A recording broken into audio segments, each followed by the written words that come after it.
Astros are back in the ALDS. I know a lot of people are mad, but what are they going to say now?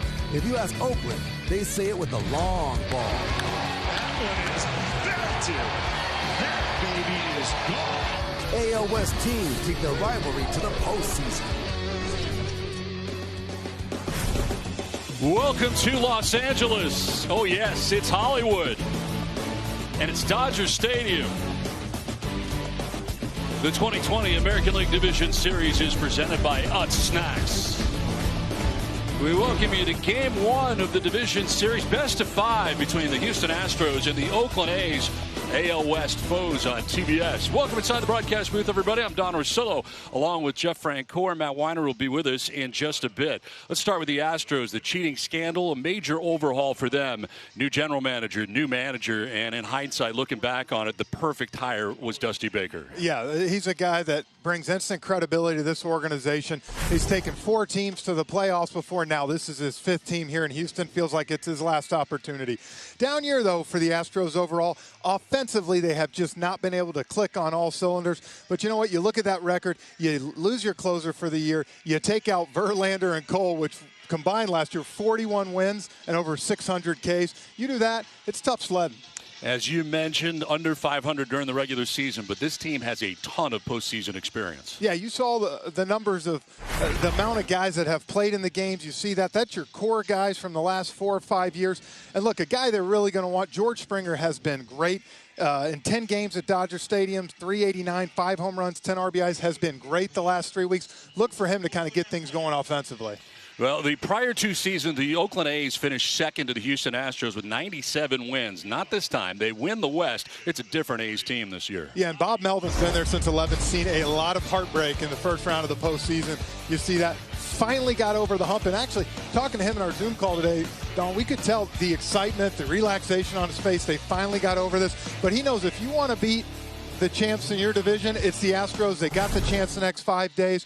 Best bullpen in baseball. This is a team that's going to try to get the lead through 5 and turn it over. For them offensively, though, hasn't been a great year. At the bottom part of the order has to be able to come up with some big hits to get to that bullpen to try to win this series. This series should have a little bit of everything. These 2 teams don't like each other very much. It's Game 1, the Houston Astros and the Oakland Athletics. It's the American League Division Series, and it's next on TBS. Doesn't get any better than this. Next from L.A.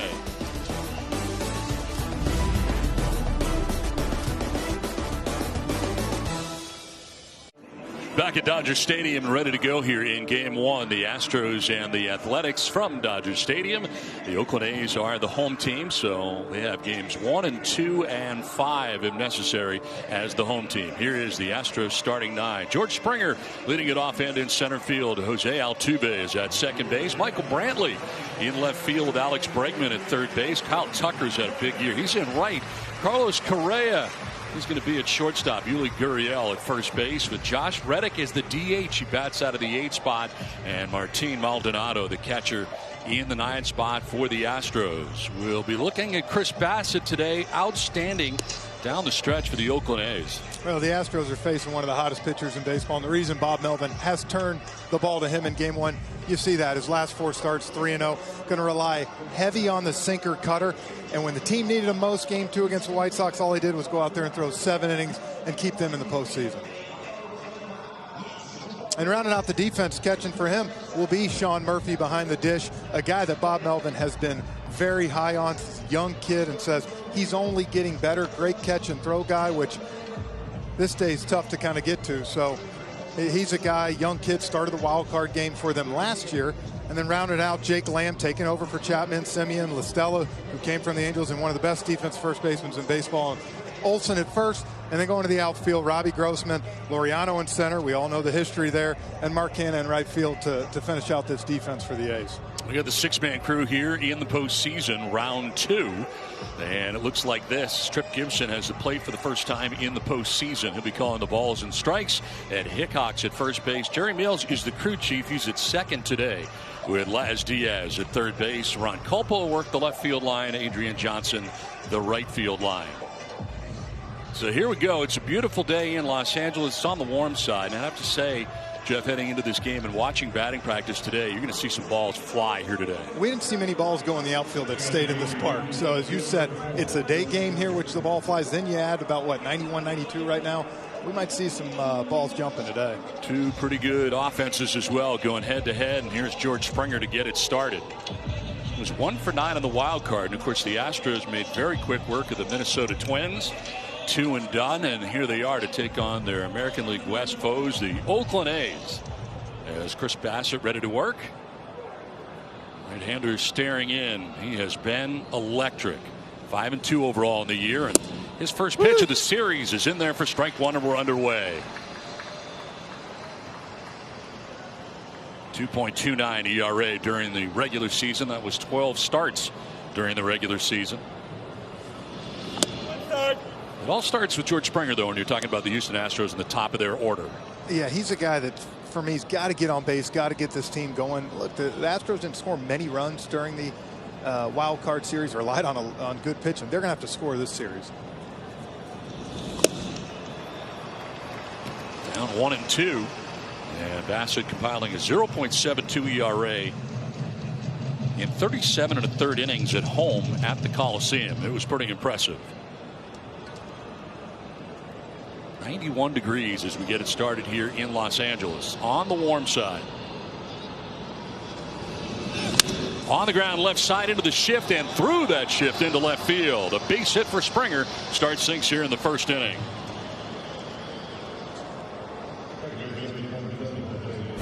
Yeah, Bassett got him 1-2. Got a couple sinkers by him, tried to come in with that one. And Springer hit it to in between La Stella. Simeon playing the shift. Good start for the Astros. So lead runner on here in the first inning, and brings up Jose Altuve. It was a down year for Altuve, and again we talked about the postseason experience that this Astros team has, that he has individually, and I'm kind of hoping that that will spark him this year. But I kind of wonder a little bit about what the struggles were for Altuve. Did you see anything? He might have expanded the zone, I think, more than we're used to seeing. And listen to Dusty Baker talk, Don. He said, you know, look, these guys had 60 games. I think a lot of them looked up after 40 and realized we only got 20 games to get our numbers back, which in a full season, you got plenty of time. But he did have the big walk in game one against Sergio Romo up there in Minnesota to give the team the 2-1 lead. Now Altuve will send one to third. Nicely picked by Lamb. Will go to second for one, on to first. It's late. They get the lead runner at second base, and Springer for the first out here of the first inning.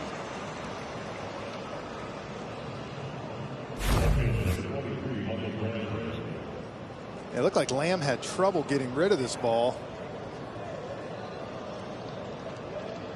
And with Altuve's speed, no chance to turn two. So one down, Altuve at first base, and brings up Michael Brantley. He's one of the guys that had a very good year offensively for the Astros at 300. 5 homers, 22 runs batted in, and a couple of hits in that wild card series against the Twins.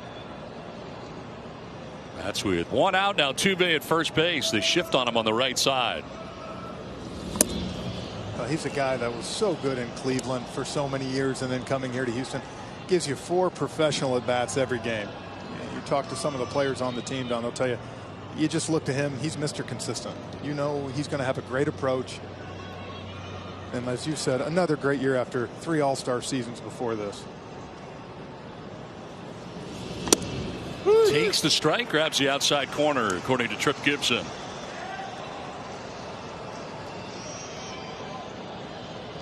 One out, one on. They do have the shift employed, as you saw, for the A's on the right side, but they keep it tight to the infield. The double play scenario in order, and Altuve at first base.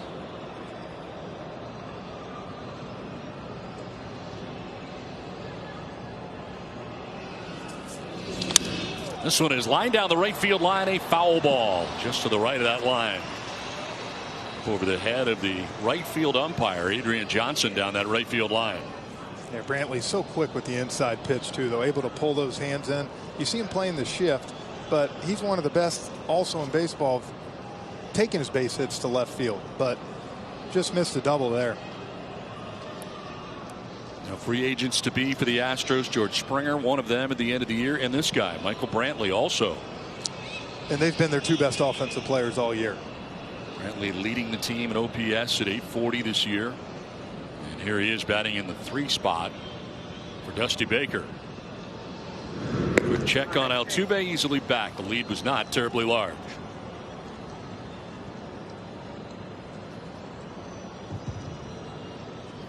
The outfield has center fielder Laureano over towards left center with a gap out there in right center field for Brantley. Infield playing for him to pull, outfield playing for him to go the other way. Runner goes in the 1-2, and it's a line out that's going to turn into an easy 2. At first base, Altuve was off, and they double him up. Done with half an inning. The Oakland A's are coming up in game 1. The Oakland A's coming up in the bottom of the first, winners of the American League West, and they beat the White Sox to get here. Tommy La Stella is going to lead it off. He's the second baseman with Marcus Semien at shortstop. It's Jake Lamb, former Diamondback, at third base with Mark Canha in right. Matt Olson at first. Chris Davis is the DH with Robbie Grossman in left. Ramon Laureano in center field, and Sean Murphy does the catching. And you get a deal with Lance McCullers Jr., who's not pitched in the last 9 days. Yeah, and another reason Dusty's handing him the ball. You see the last 3 starts. Usually we're accustomed to seeing Verlander or Cole start game 1 for the Astros, but this is a guy that's been very good. And left-handers in September only hit .91 against him with 17 Ks, so he's been very good. Had success against the A's and starts La Stella off with that fastball for a strike. As Tommy La Stella, the top of the Oakland A's order, 3 for 11 in that wild card series against the White Sox. In Houston, a win for McCullers. Against the Oakland A's, a 6-inning effort, giving up 6 hits, 1 earned run. His last start was 9 days ago against the Rangers. 4 innings in that effort. We thought we may see Greinke. We didn't know who we were going to see. I was a little surprised to see McCullers, but I get why. I mean, it's been a long time, and they're going to need him, especially when you're playing 5 games in 5 days. There's no off day. And Dusty was kind of saying that to us today. These starters are going to have to give us some length. There's no piggybacking really this series. You might see it, but with 5 games, you said we got to get some length out of the starters, and McCullers been great the last 3 starts. The Astros using the piggyback format of their starters in the first round. And doesn't work out that way here. You need him.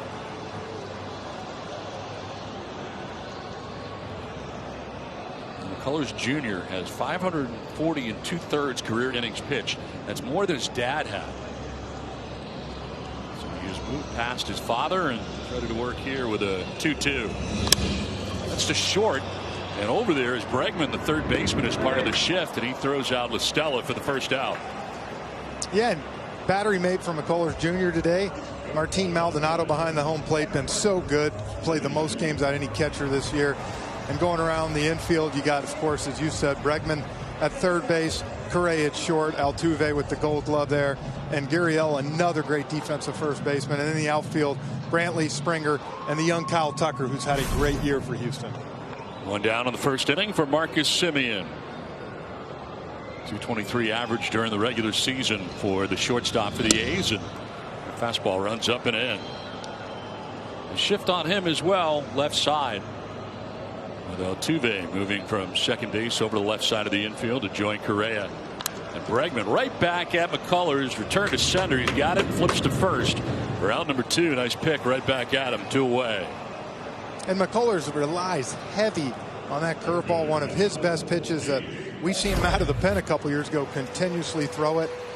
And you see here, sinker, there's that big knuckle curve that he'll throw, changeup. But he does a good job of, you see, up in the zone and down, not a lot around the middle of the plate. But the A's also, these first 2 guys have hit the ball hard, as did Brantley last inning. So hitters putting some good ABs together early. 2 down here in the first inning for Jake Lamb. Is a very good story. Had some good years with the Diamondbacks, not so much the last couple of years. Injuries a part of that. Ends up being designated for assignment. Of course, Chapman goes down for the A's. They needed a third baseman. They get Jake Lamb, and he has been put in this lineup. And how about this? For game 1 of this series, he's batting third for Bob Melvin. Yeah, you almost wanted to ask Bob, you know, Chapman's not in there right now. But it is. Jake's done a great job since coming over. You talked to a couple of guys, say, hey, look, he's got a fresh start. He knows this is his opportunity. And look, in Arizona, he was playing every 3-4 days, and he could never really get a rhythm. Short time span here, but he's done great. New lease on life, really, for Lamb coming into this situation with Oakland. Change of venues. Arizona in 18 games was hitting at 116, 13 games at 267, but more hits, and he's got 3 home runs with an A's uniform on.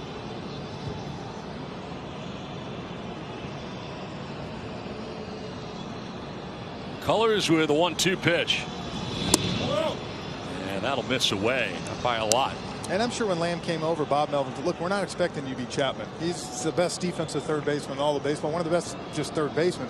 Just do what you do, and he's been great for this club. Been a huge pickup.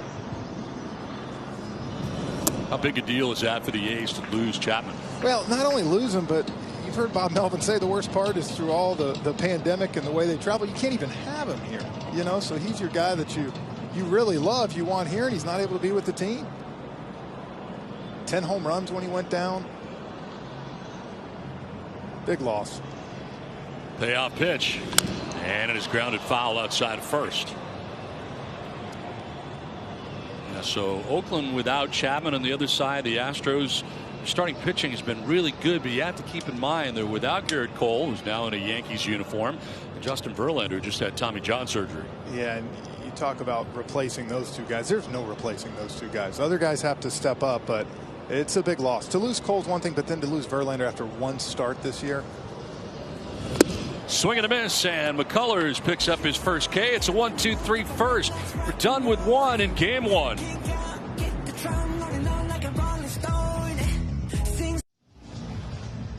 Welcome back to Dodger Stadium in game one of the ALDS on TBS. I'm Matt Weiner. It's scoreless after one between the A's and the Astros. Of course, because of the pandemic, baseball has some unusual circumstances this October when it comes to the postseason, including this game. And perhaps no team has benefited more than the Houston Astros. Remember, under normal circumstances, a team under 500 probably wouldn't have made the playoffs, and they still largely haven't felt the scorn of fans outside of Houston resentful of the team because of the cheating scandal.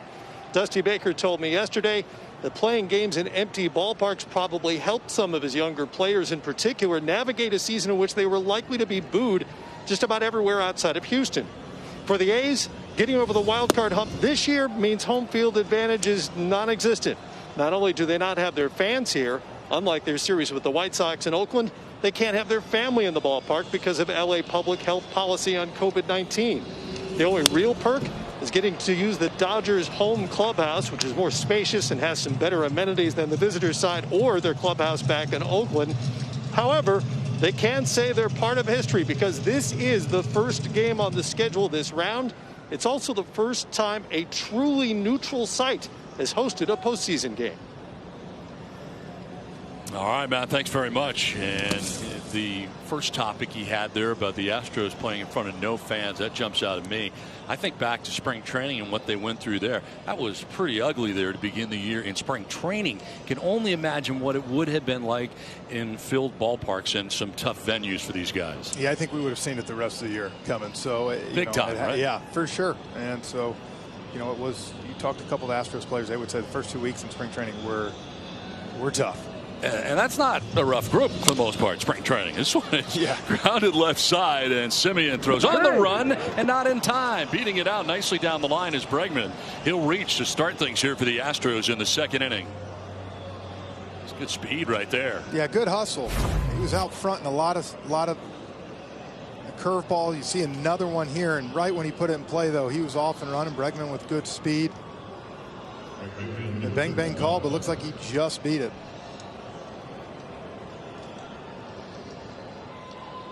So Bregman is going to reach to begin things here in the second inning. Second straight inning, the Astros have had the lead runner on, and it brings up Kyle Tucker. Right fielder who had a very good year. 9 home runs, 42 runs batted in, and 3 hits, 3 for 8 in the 2 games against the Minnesota Twins. I want to ask you more about the fallout of the cheating scandal. We talked about the fans aspect or the lack thereof. How about some of the low numbers offensively? Do you think the uncomfortable at bats for some of these Houston Astros hitters, wondering if there's going to be retaliation, whether they're going to get hit, getting into the box all season? I mean, has it been comfortable for these guys? Well, definitely. I'm sure there's some times certain guys you're facing, you're a little cognizant and thinking, there's one coming at my head. How's it going to be? I also look at the numbers. This is to left, and Grossman on the move will get back there to make the catch shy of the track. And back to first goes Bregman. Now Tucker, what a great swing there. 27 extra base hits this year. And right now the Astros have put some good swings on Bassett today. Brantley lined into the double play, another good one there.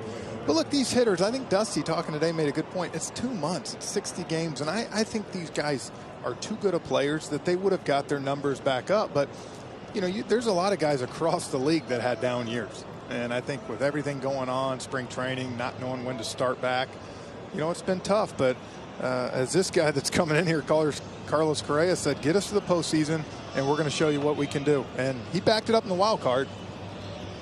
One down, Bregman at first, and here is Correa for the first time. And he'll take strike one. Fastball at outside edge.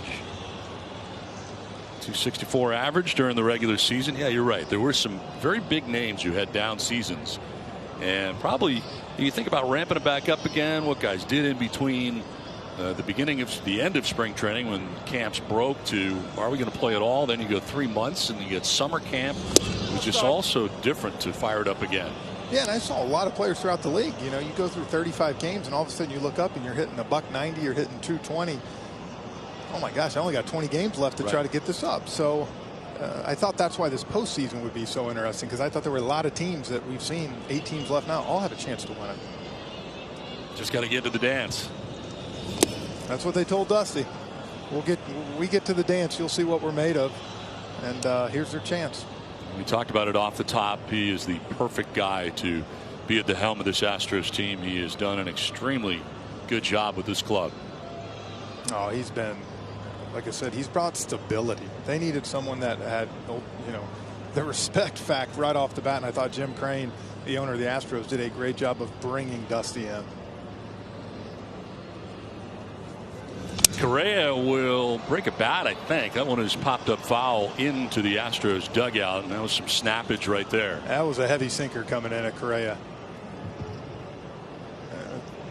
Trying to get him to roll over, get a double play. You can see he relies heavy on that sinker cutter four seam. And then he's going to pitch off that with the occasional, you see, changeup, curveball, slider. But a guy that wants to work in and out with sinker, cutter, and will take that four seamer up sometimes to try to get a swing and miss.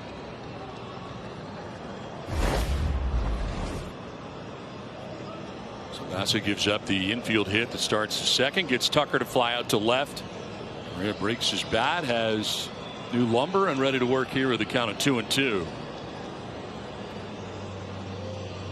Center fielder Ramon Laureano over towards right center, gap out there in left center field for Correa. Double play depth in the middle right now for the Oakland A's.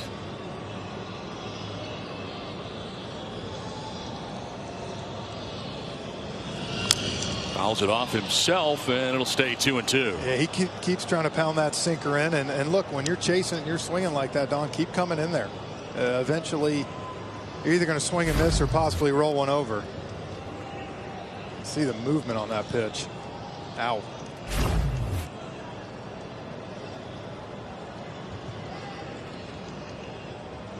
That's 48 innings for Bassett. He's not allowed a home run. Talking about the sinkage that he gets. It's a heavy ball down. And that time elevates and gets Correa to strike out. First K of the day for Bassett, 2 down. And gets a big strikeout on a curveball. You speed up his bat thinking sinker, sinker in, and then you come here. Not necessarily a great location pitch, but after those sinkers you can see he was bailing a little bit and got him. So 2 down. Bregman, who led off of that infield hit, still at first base, and that'll bring up Gurriel.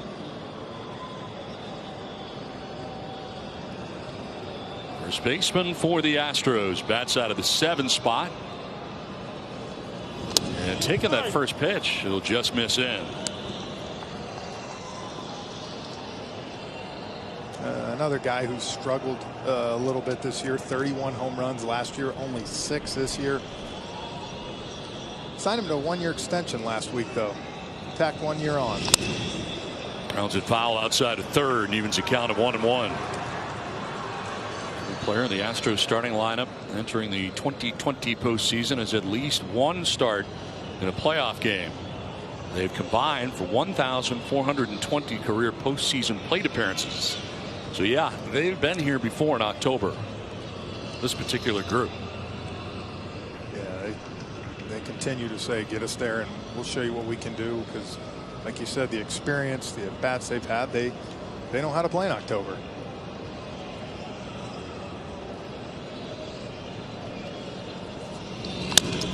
Grounded softly by the mound, having to hurry up his Lamb. He's got no play, kind of a do or die play there. I'm not sure he even would have had a chance.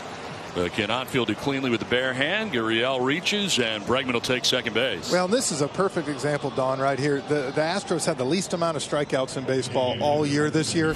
This is an example. Put the ball in play. It's something they've done so good, even though it's not hard hit. Gurriel struck out only 65 times last year, 63 and 62 the previous years, which I think, you know, in this day and age with the high strikeouts, that's amazing. You talk about putting your bat on the ball. Another example of making a defense make a play. And now you got a chance to drive in a run with a base hit. So 2 down, 2 on, and here's Josh Reddick. Sometimes right fielder. He is the DH in game 1. 4 home runs during the regular season for Reddick, and a liner that is a foul ball. Went down that right field line. That's twice now. First inning and second inning. Brantley, the other inning, just missed a double by about a foot. Both would have drove in at least 1 run. Out ahead of that, and has him down 0-1. And they may want to take a look at this. No. Altuve's looking in, and Dusty's looking back. Yeah, the first base coach. They think it hit Olson's glove, maybe.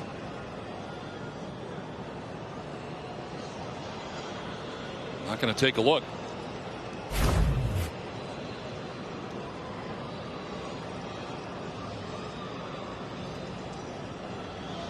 0-1 here to Reddick, with Bregman at second and Gurriel at first. 2 down. Here are the Astros second. And a foul tip into the catcher's mitt. He's down 0-2.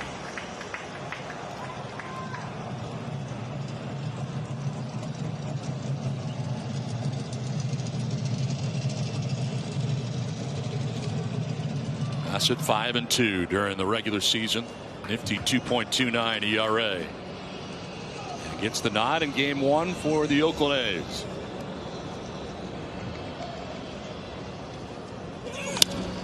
Popped up left side. That'll send Simeon to the short lawn and left. Backpedals and hauls it in. Astros threaten but do not score. Done with an inning and a half without a score.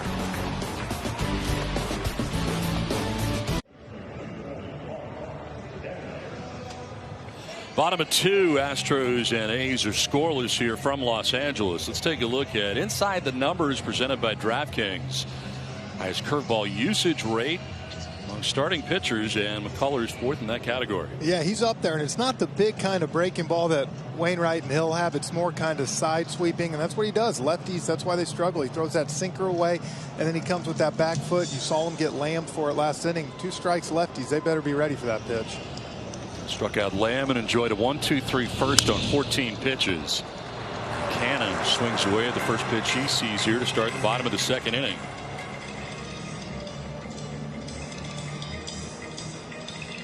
Curious about the usage. You have 4 fastballs, 2 cutters, 8 curveballs so far. That was in the first inning.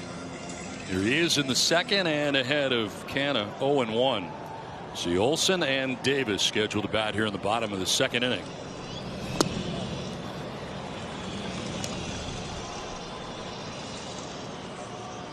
Talked about how important it is to get a lead early in this game as we move to the later stages of the afternoon in Los Angeles. Some shadows can be tricky here.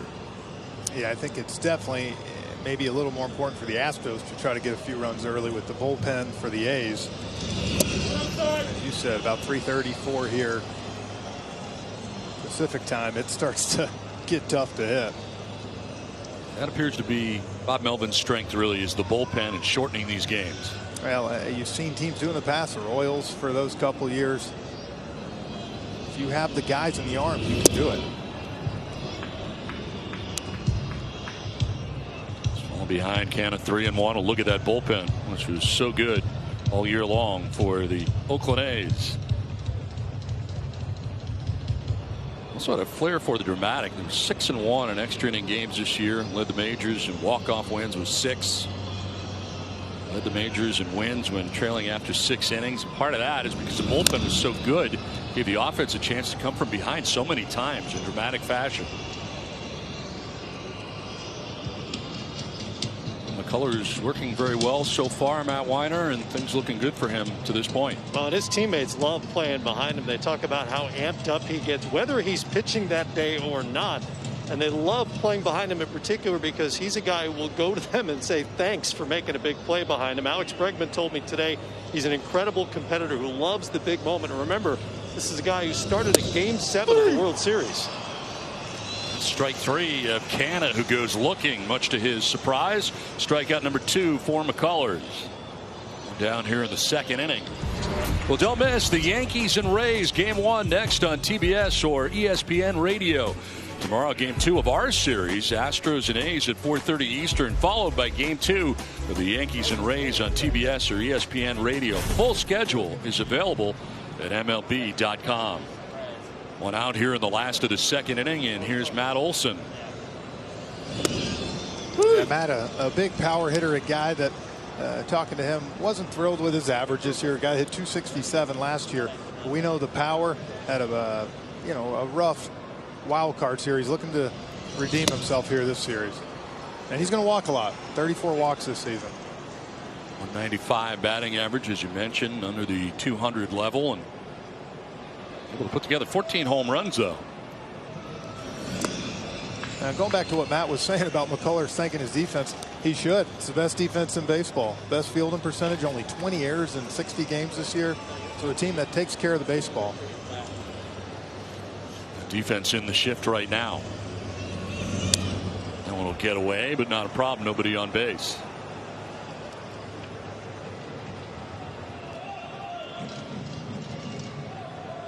Defense very, very good for this Astros team. Taking a little stroll is McCullers. .991 fielding percentage.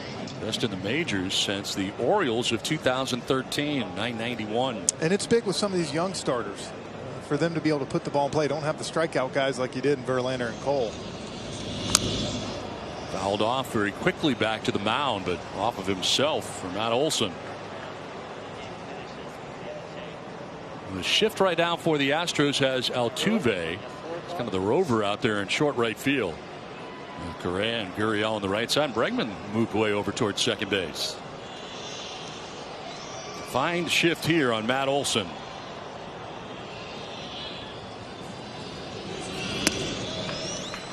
It's ball 4, and he draws a walk. First base runner to reach for the A's today. And that's one thing about Matt. He'll swing and miss some, but he'll take his walks. And you know, in the postseason, a walk's a rally starter. One thing the A's will do is drive up the pitch count of the starting pitcher. Some deep counts, some patient at bats, full counts to the last 3 hitters against McCullers. So they're making him work. And Olson draws the walk with 1 away here in the 2nd. Here's Chris Davis.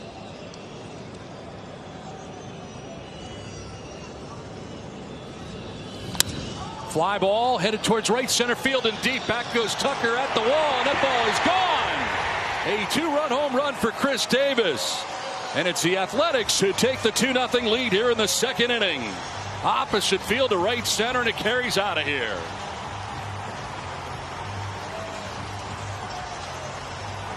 Melvin sticking with him, putting him in the starting lineup for Game 1, and it pays off. Yeah, he only hit 135 versus righties this year. As you said, Bob Melvin, one of his favorite players, big power, and it pays off right here. Just a sinker that didn't do much, right? Middle. And you get it up in this hot air here in LA today, that ball was gone. Good swing, stayed inside it.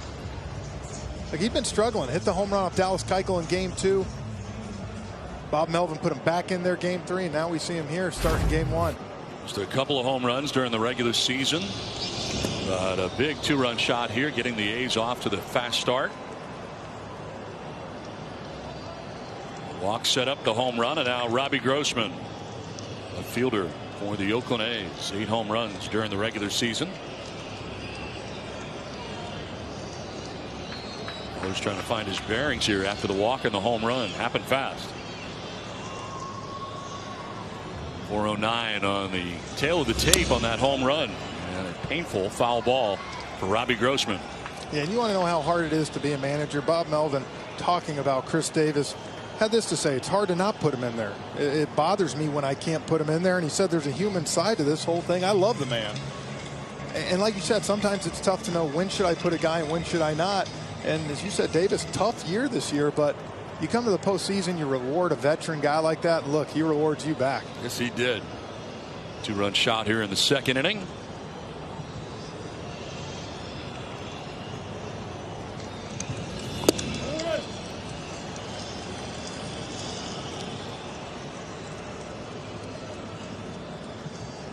Grossman batting out of the 7th spot for the Oakland A's. He's been a platoon guy most of his career. Finally getting an opportunity to play every day this year and putting up some good numbers. In the air to center field. This will stay in the yard for George Springer. Makes the catch for out number 2. So a bounce back there to get Grossman for the second out of the second inning, and that'll bring up Ramon Laureano.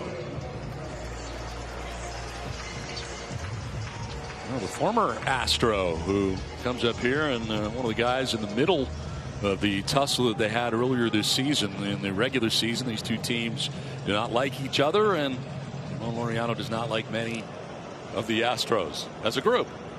Yeah, I think it's well known. There's no love lost there. No, both ways.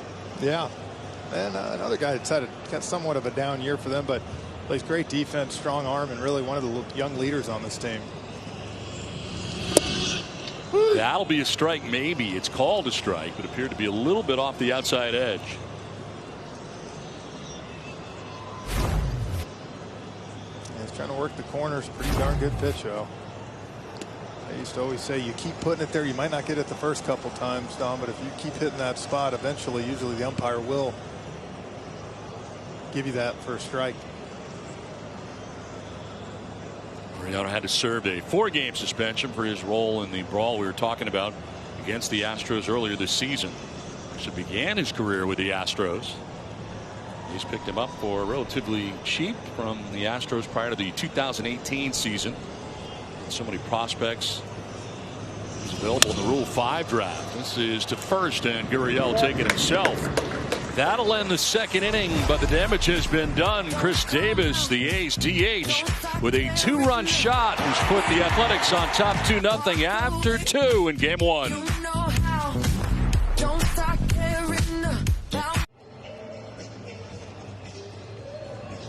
Two to nothing, the Athletics on top of the Astros. Let's take a look at StatCast, powered by Google Cloud, and the home run by Chris Davis. Yeah, you can see the power he's got. A guy that steps in the bucket, but so strong, can go the other way. 418. Huge hit for him, and really a confidence booster. Get these A's with the lead early. Martin Maldonado leads it off here for the Astros in the 3rd. That's out of the 9 spot. The catcher.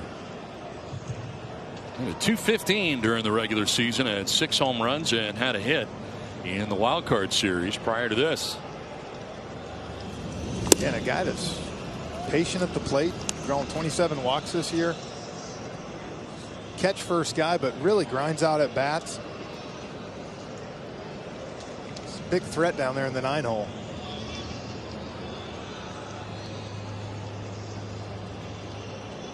Pretty long lineup when you look at the Astros starting 9.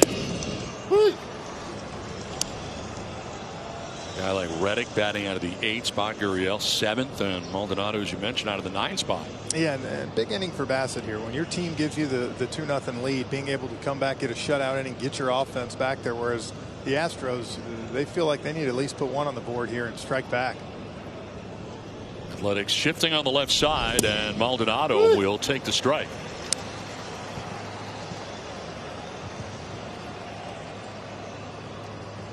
Now Estella with the 2nd strike will move back over to the right side. He had been on the left side with Simeon and Lamb. But straight up right now, though, with a count of 2-2.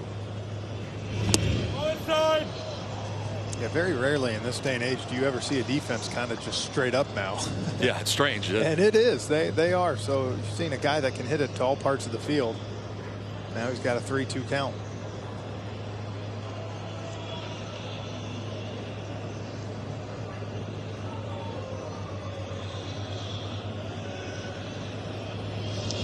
Maldonado takes strike 3. Can't believe it. He dropped the bat and gets the bad news from Tripp Gibson. Strikeout number 2 for Bassett. 1 down. And Maldonado thought this ball was down, bottom part of the zone. Wow. Might have been just a tick down, but 3-2 count. Tough to take that pitch. And he threw the bat down. So 1 down here in the 3rd inning. And the second strikeout for Bassett. Second time through now for Bassett. Here's George Springer again. Springer singled to left field in the 1st inning. One of 3 hits put together by the Astros so far. And I think Bassett, his ability to throw so many different pitches in the zone. This day and age, how many times we see 2 times through the lineup and you're done? A guy like him, first time through the lineup, guy's hitting 225, second time 228. He's kind of a throwback, third time only 259. So I think Bob Melvin kind of feel like this is a guy that I can take into the 7th inning.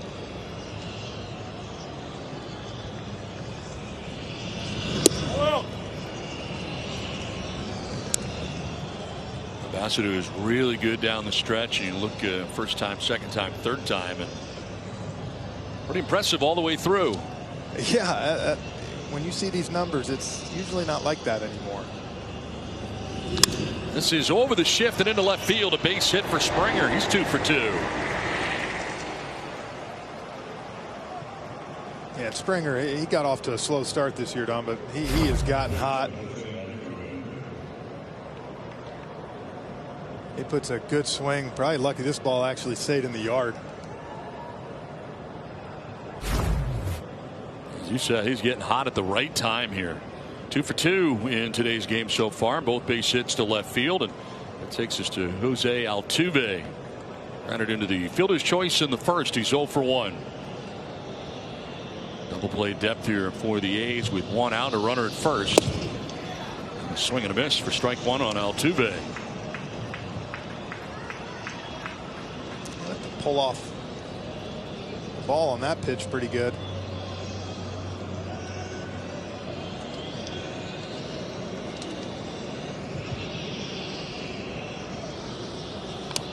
Bassett was the best starting pitcher for the A's all season. Almost unhittable down the stretch. Last 4 regular season starts. He was 3-0 with a 0.34 ERA. Gave up 1 earned run in 26 2/3 for Bob Melvin. Picked up the win in game 2 of the wild card series. Gave up 1 run in 7 innings. Finished last year in the bullpen. Began this season as the number 4 starter in the rotation. And that game 2 for them was huge. Him giving 7 innings, because then in game 3 where the White Sox were kind of shorthanded in the bullpen, Don, the A's had the whole gauntlet of that bullpen and they used it.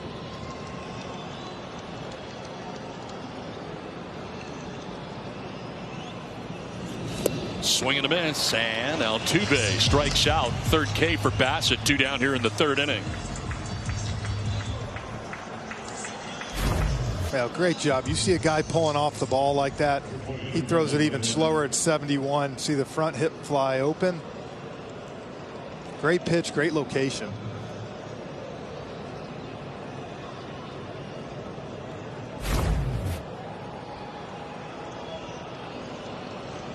Athletics into the shift on the right side on Brantley as Altuve comes a 3rd strikeout victim for Bassett.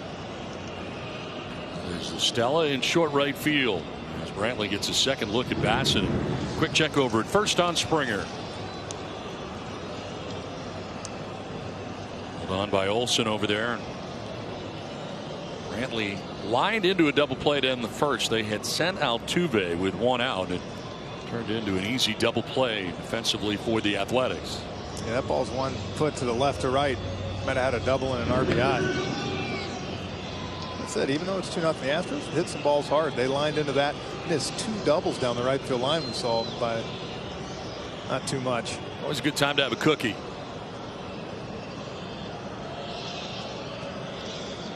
I'm guessing there's some protein in that cookie, though. That might not just be a chocolate chip cookie.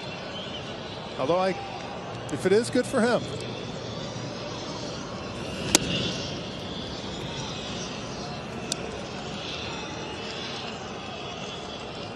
Altuve striking out for the 2nd out of the inning.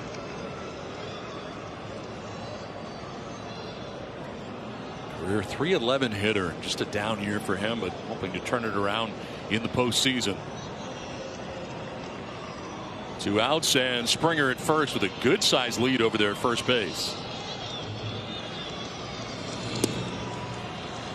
Brantley will take ball 2.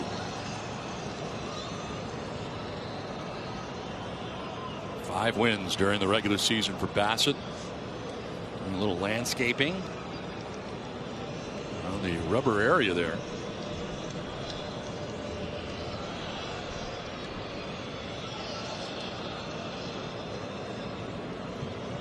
Started 3 games against Houston this year.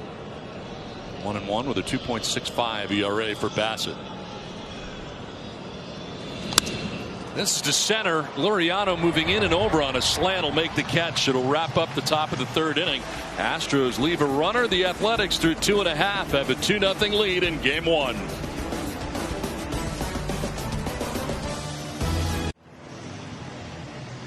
Welcome back to Los Angeles. It is 2-0 right now with the A's on top, and Dusty Baker's kind enough to join us live from the dugout. And Dusty, looking back on taking this job, all the challenges you had, has to be very rewarding to be here right now. Well, it is, and I tell you, I mean, we've been through a lot.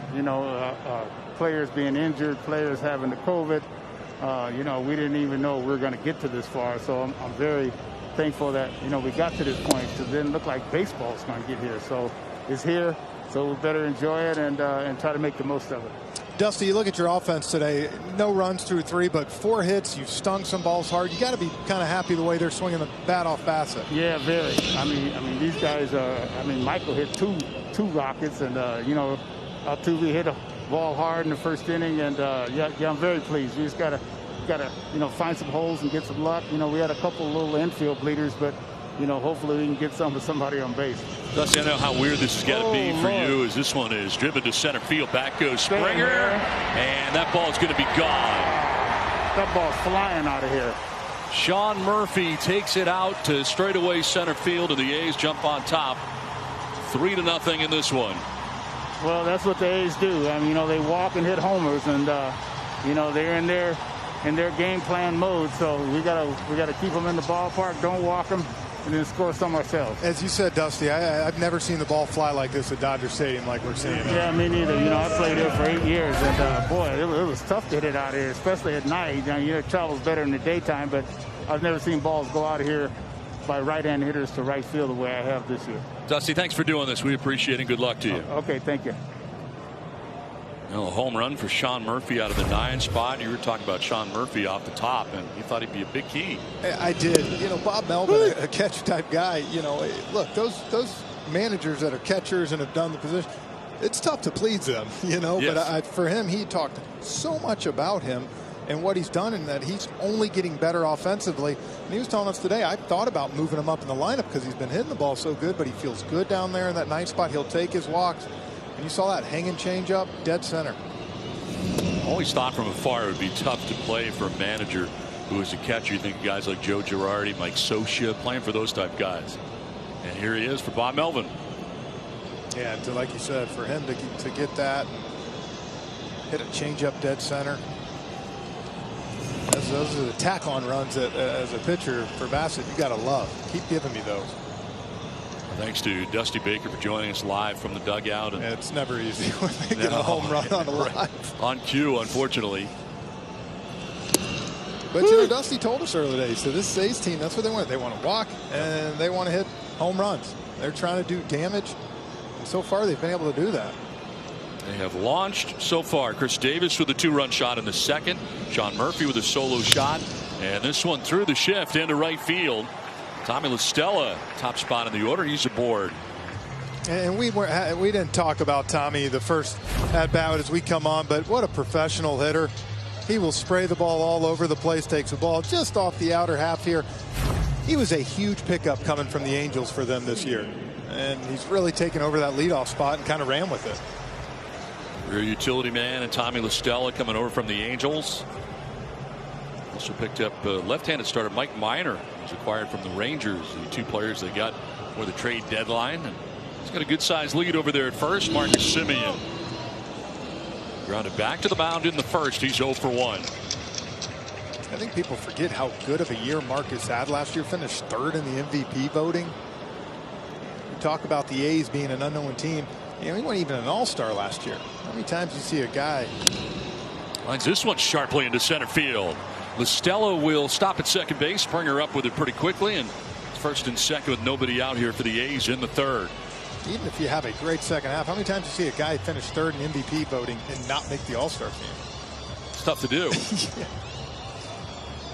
Brett Strom, the pitching coach, headed out there to talk to McCullers, who's given up 3 straight hits. Leadoff home run, then back-to-back singles. And some good contact here from the A's in this third inning, trying to settle him down. Maldonado is out there first, and now Strom will join the conversation with Bregman, too.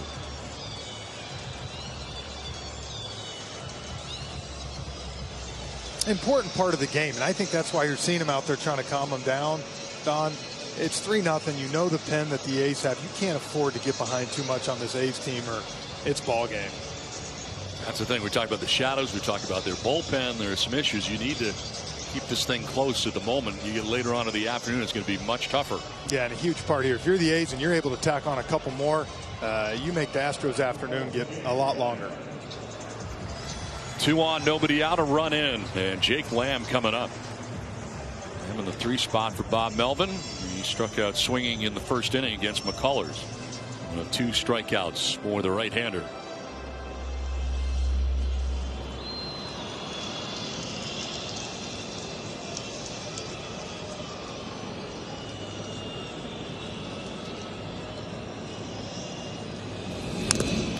Fouls it off of Maldonado. The Major League Baseball would like to honor, remember, and thank the frontline heroes who continue to lift up their fellow citizens during the COVID-19 pandemic. So 3-0 Athletics lead here as they bat in the bottom of the third inning, and some first responder cutouts here at Dodger Stadium. By the way, they added quite a few cutouts here in the last day or two. It looks packed. Absolutely, on the pavilion areas and second deck. And you can see McCullers here with Lamb. Struck him out with that curveball, Don. Now he's come first 2 pitches to him, right back to him. He's got him swinging over the top of every single one of them.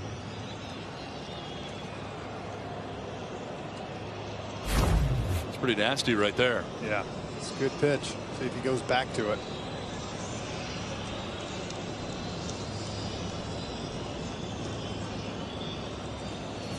Lamb will chop it right side. Altuve to second for 1, on to first. That's 2. And the Astros needed that as taking third base is Listella, but a double play there. I was going to say better than a strikeout for him. Gets 2 outs. After giving up 3 hard hit balls, that's the way you want to come back. Get a double play, and now you're 1 out from getting your team back up to the plate. And I think Dusty meant it. He feels confident with his offense having a chance. They've put good at bats together. Brantley stung it twice. Just haven't had anything to show for it. So 2 down. Listella's 90 feet away, and here's Mark Canha. He struck out looking in the second inning. Athletics have used the long ball. Davis with a 2-run home run. Murphy with a solo shot to right center. 1 to dead center, and there's strike 1. Maybe. That ball was off the plate. Got a generous call first pitch. Got pitch number 50 coming up for McCullers here through 2 2/3.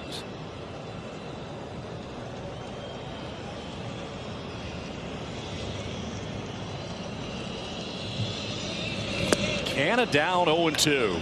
Kind of lunging after that pitch, headed down. Well, 2 outs and runners in scoring position in 2020 at .292 average, and that includes 3 home runs. Yep. The A's players tell me they think he's one of the smartest hitters on their team. Kind of knows his strengths and weaknesses and has a good game plan.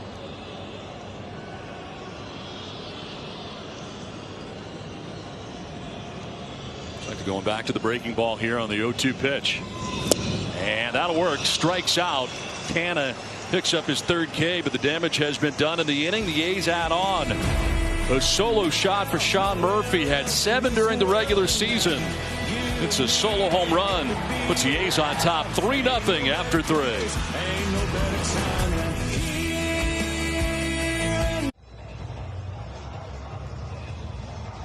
3-0 Athletics on top as we get ready for the fourth. Welcome back to the 2020 American League Division Series presented by Utz Snacks. And it is to the fourth inning, and Alex Bregman to lead it off here for the Astros. His second look at Chris Bassett. Reached on an infield hit in the second. 4 hits put together by the Astros, but they have been unable to push one across so far in this one. The shift in play here on the left side on Bregman.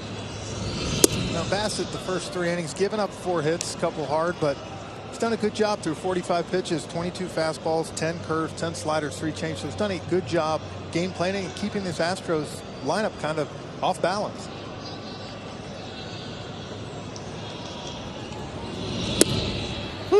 Strike called. Wow.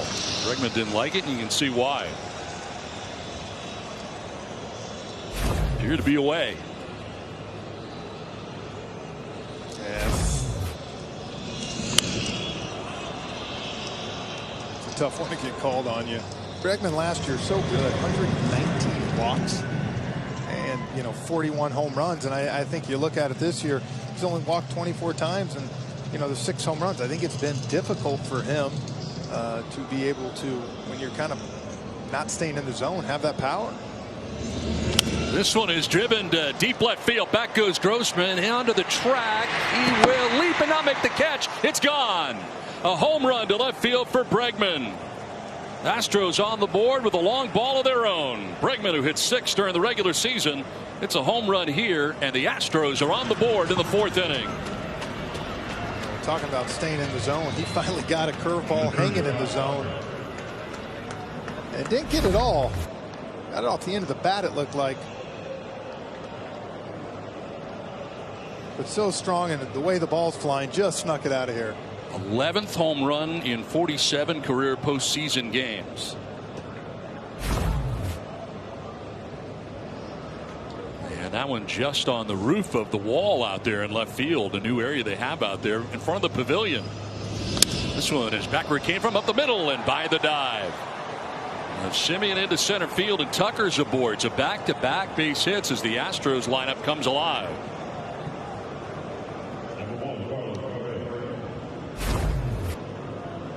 See the home run, got him out front a little bit, but Bregman so strong, able to get enough of it. We saw during, it just got out, but we saw during BP today the ball flying out, Don. We figured we'd see some home runs. We've seen 3 of them here at the top of the 4th. Tucker aboard at first base. Grossman tried to time the leap, but ends up on the shelf out there and out of his reach. Quick check at first has Tucker back to the bag. Carlos Correa getting his second look at Bassett after the home run by Bregman has the Astros on the board.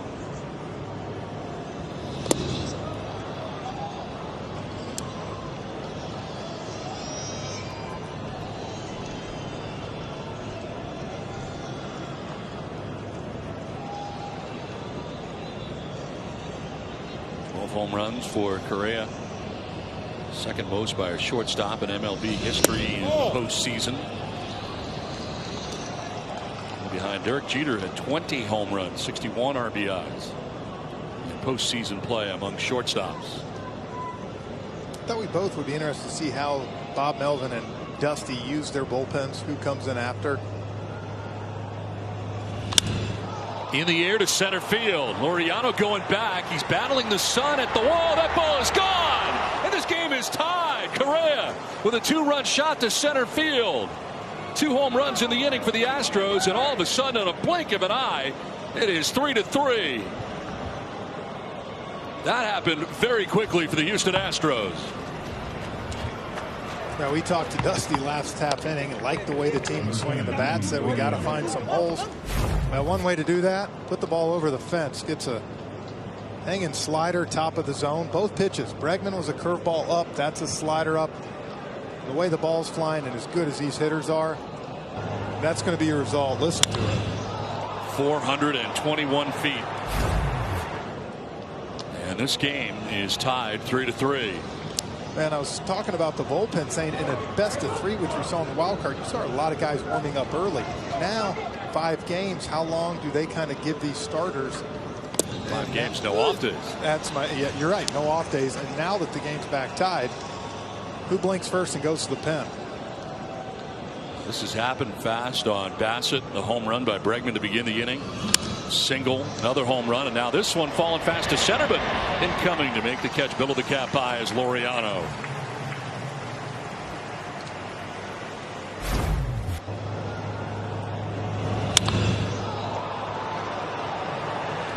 ...421 feet away. And a tie game on the 2-run shot by Correa. It shows you how strong he is. Location wasn't bad. It was actually off the plate a little bit, but when you miss up like that, you don't get it back too many times. Oh!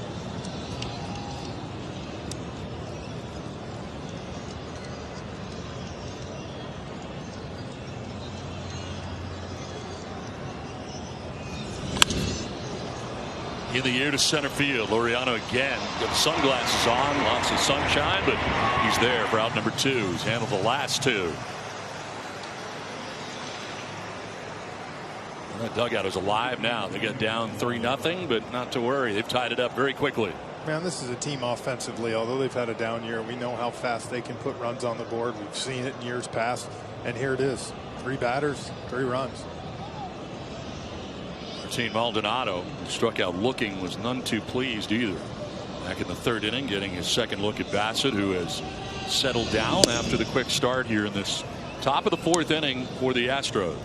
Yeah, he was not happy with that low strike 3 call. We talked about it. We saw him drop the bat, picked it up right away, came out and talked to the umpire between innings.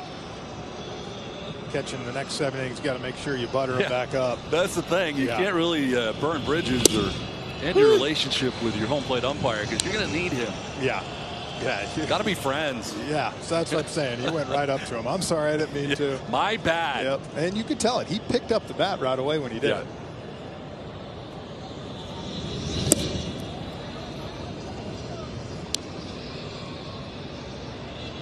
Correa with a 2-run shot. Bregman the solo home run. Knotted at 3 right now. I think we knew we were going to see some offense in this series, despite the 2 very good starters in the game today for both sides. Another pitch, maybe a little bit off the plate. Got the call. It's a big pitch. As a hitter, that's the difference between 3-1 and 2-2 now. That one is by him as he strikes out, but a big inning for the Houston Astros. They get 2 home runs in the inning. Alex Bregman with a solo shot gets it started. Carlos Correa follows it up with a 2-run shot of his own. This game, it's tied 3-3.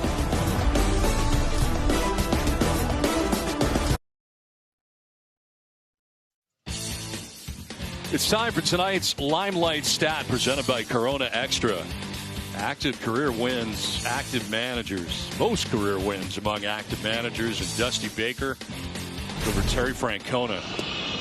And so happy for Dusty Baker, one of the game's classiest gentlemen, one of the nicest people you'll ever meet, and you can tell he loves managing this Astros team. Oh, he's done a great job. I saw him at the hotel last year in San Francisco. He was helping out with the Giants. We were out there playing the Giants, and it was interesting talking to him. He said, I really want one more click at this thing. I want one more shot. He told us earlier he was really hurt by the Nationals experience, being fired there, and what ends up happening there, they win a world championship, and he did a pretty good job there too, and I think that kind of stung for him. Well, I think unfortunately he was there at a time. Sky to deep right center. Springer going back at the wall, and that ball's going to carry out of here too. Matt Olson, 14 during the regular season, homers here in the 4th, and the Athletics have their lead back on top 4-3. More home runs. Well, Matt's got power anywhere to all fields. As I said, 0 for 9 with 6 Ks in the 3-game series against the Sox. Knew he wanted to redeem himself. Walked the first time and gets a hanger. And hits it in that air, and right now, as you said, Don, that ball's just flying. I mean, anything in the air feels like it's got a chance right now, and McCullers can't believe it. That looked like it was just going to be a regular fly ball to Springer, and even watching Springer, he was set up out there, and all of a sudden, he's looking over the wall. This one to right center field now, and over is Tucker, and that'll fall in front of him. Base hit for Davis. He's 2 for 2. These are swinging early and very aggressively, and have a home run and a single to start the bottom of the 4th inning. And we'll see if that starts to get the Astros pen or moving a little bit. But, you know, before the game, Don, I told you, I said the A's last series, their 4 through 8 hitters struggled bad and really had a tough series. They needed some depth at the bottom of the lineup. Well, Olsen batting 5th, Davis, Murphy, you've got 3 home runs out of your bottom part of the lineup. Another meeting of the mound here with McCullers as they prepare to deal with Robbie Grossman for the 2nd time in this game. That is the 3rd home run for the A's today. It was Davis, Sean Murphy, and more recently Matt Olson, who leads off the bottom of the 4th inning with a home run to right center field. It looks as if, for the most part, depending upon what goes on with the rest of the series in Major League Baseball, that the games in this series will be played during the day at Dodger Stadium. So this could be the beginning of what we're looking at here, at a lot of home runs during this series. Yeah, these pitchers that are starting in the next few days might be in there going, yeah. I mean, we watched it during batting practice. It was one after another. It was, which is just so unusual here at Dodger Stadium. This one is driven to right field, down the line towards the corner. Over is Tucker, and that ball is going to one-hop the wall. Davis from first base will stop at 3rd. It's a double for Grossman, and it's 2nd and 3rd for the Athletics with nobody out. Looked like that one had a chance, but it jumps up on the hop on that short wall in the right field corner. That was a hanging changeup. Got Grossman off the end of the bat a little bit. We're seeing an interesting trend from McCullers right now, getting beat with a lot of off speed. He's having the confidence to throw that 2-seamer fastball, but a lot of these pitches are on hanging breaking balls and hanging changeups. 2nd and 3rd, nobody out. Ramon Laureano grounded out to the first baseman, Gurriel, in the 2nd inning.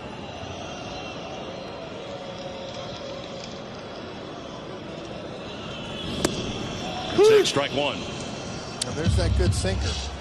See if he tries to continue to pound him in, right? This AB, try to get a rollover, something soft to Bregman at 3rd where you can keep Davis there and get an easy out.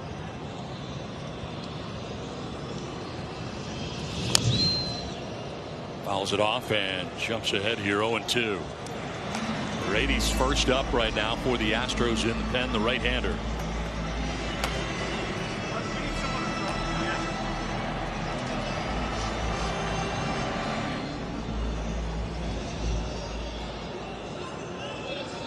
Davis at 3rd, Grossman at 2nd, nobody out, run already in.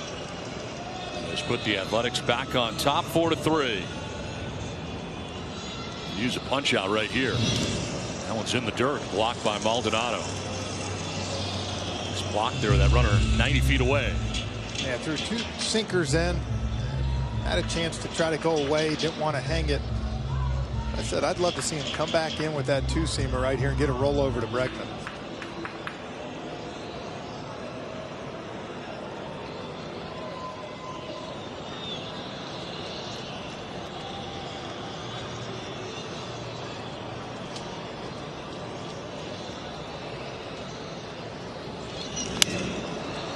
Sends it foul off to the right. Out of play. And hangs it 1-2 to Laureano. Blake Taylor has joined Paredes. When we talked Bassett being pretty good the 3rd time through the lineup, McCullers 163 the first time, 234, then it goes to 302, and they're about to turn over that lineup for a 3rd time.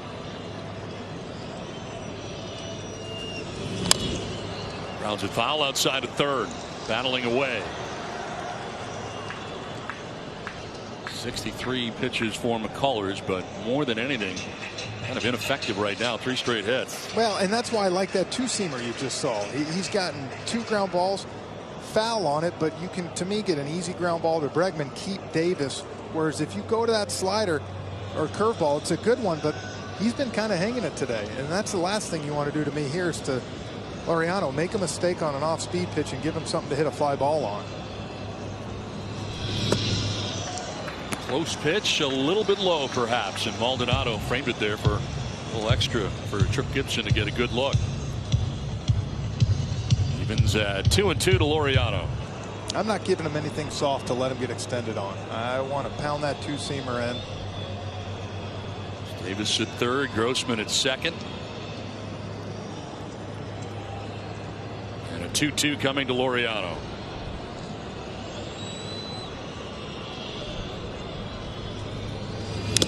And it is fouled off the home plate umpire that time. Trip Gibson getting the brunt of that.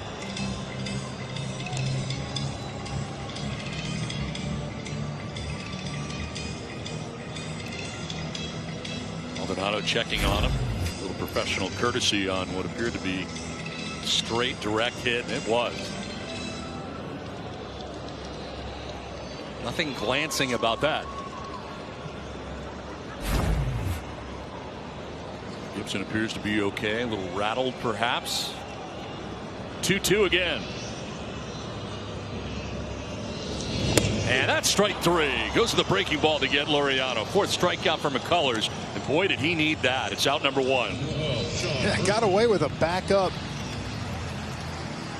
off-speed pitch. Wasn't trying to go inside, but it ended up working out. Froze him on the inside part.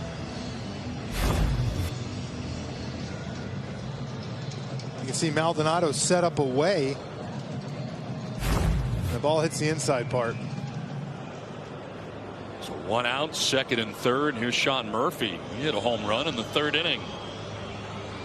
So far in the postseason, 444, and that home run his 2nd of postseason play for Murphy. Infield in here for the Astros. About halfway. Strike 1. That time he got that low strike call. Here's the infield.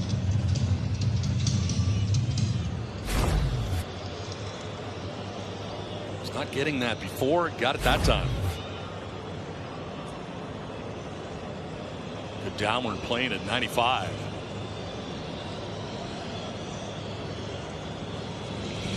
Broken bat, splintered left side.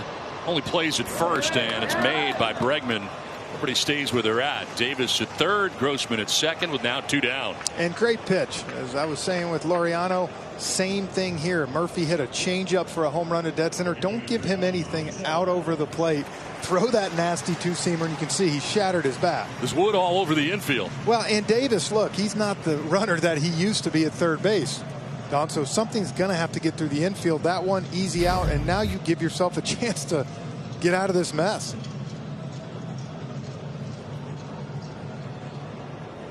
So 2 down, 2nd and 3rd, snappage. Tommy La Stella, top of the order, 1 for 2 with a base hit to right field in the 3rd inning.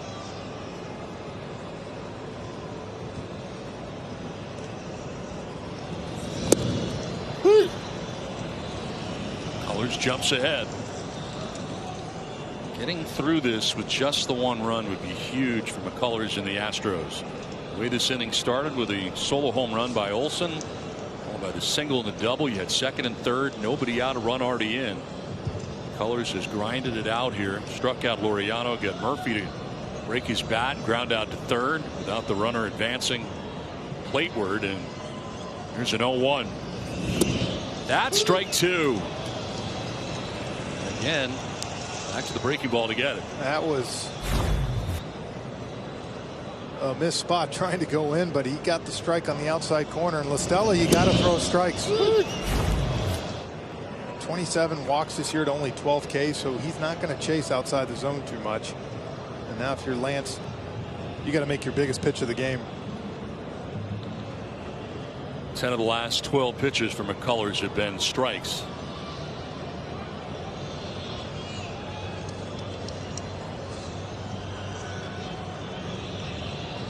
Big pitch to Tommy La Stella, and Colors wants to make sure he's on the same page here with Maldonado. Backs off, and that runner out there at second base, and Grossman at second base for a long time now. They have changed up signs a couple of different times in this sequence.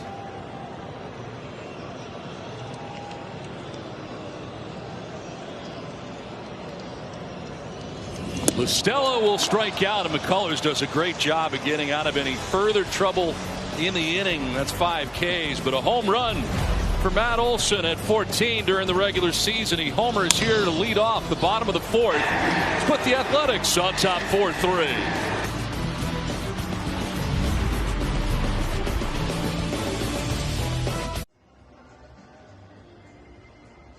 The MLB postseason on TBS is brought to you by Taco Bell, by Liberty Mutual Insurance, only pay for what you need, and by the all-new Hyundai Elantra, our most advanced Elantra yet. It's the 5th, and the Oakland A's have got a 4-3 lead. Chris Bassett has his lead back again.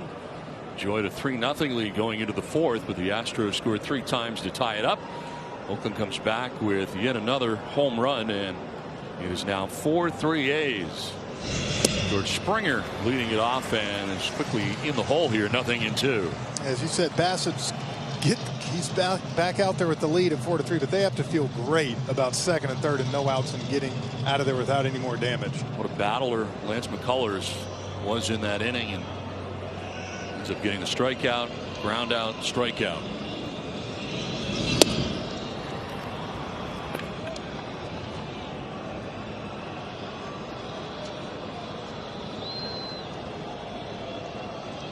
Springer with a perfect day, 2 singles. One through the hole by Short, and the other one a line drive to Grossman in left field.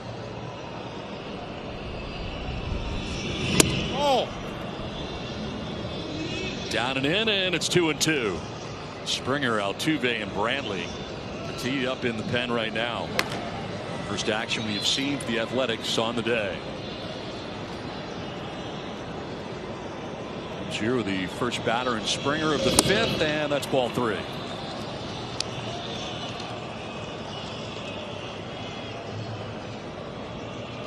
Altuve will be next with Houston batting here in the top of the 5th.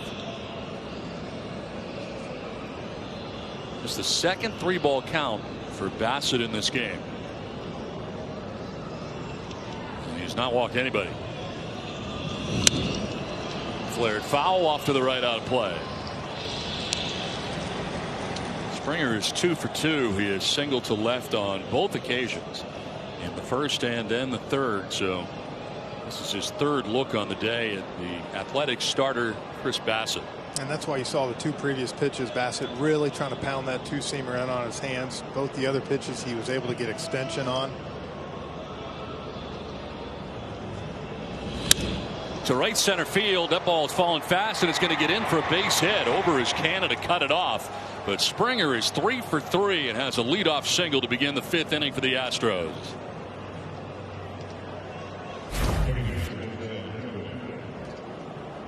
They're trying to go in. Not a horrible pitch, but Springer was able to get enough on it. Let's take a look at inside the numbers presented by DraftKings. That's fastball usage rate. And Bassett 3rd in that category. Lance Lynn and Dustin May. Calls this stadium home, Dustin May. We are playing in today, this neutral site of Dodger Stadium. That'll get away, and did not appear to be a foul ball. I guess it was. Springer was taken off for second base, was not sure, but it was a foul tip off the bat of Jose Altuve.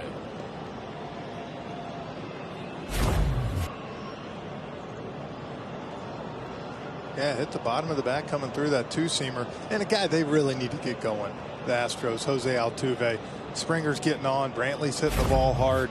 Got to get him to get some action, get some guys up for the middle part of the order with Brantley and Bregman. So far 0 for 2 in this one. He has got it into a fielder's choice and struck out swinging.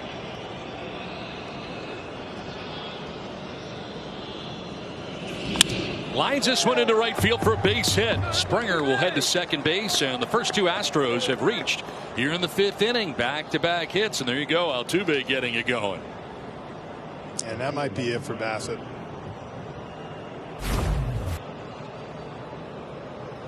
Ball off the plate. We saw Altuve open up the other time, swing through it. This time stayed through it and drove it to right field. Exactly what you want to do with that pitch.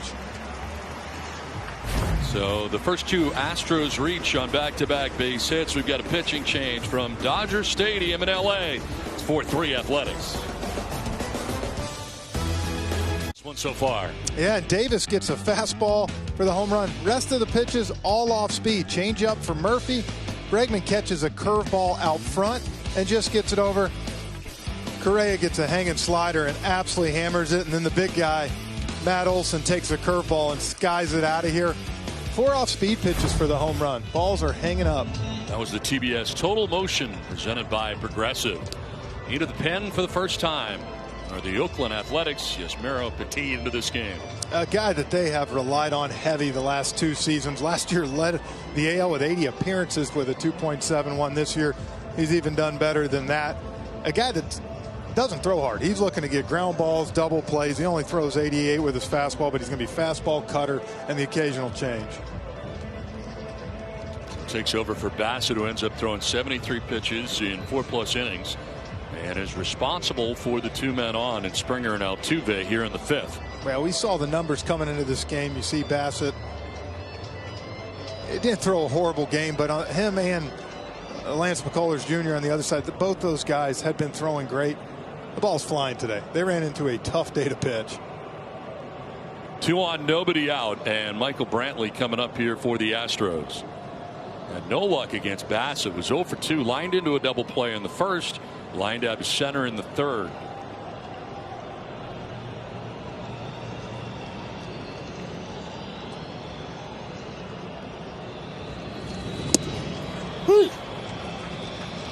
Petit during the regular season, a 1.66 earned run average. In a tough spot here coming in with 2 on, nobody out. Well, he's done this numerous times throughout his career, coming in big situations.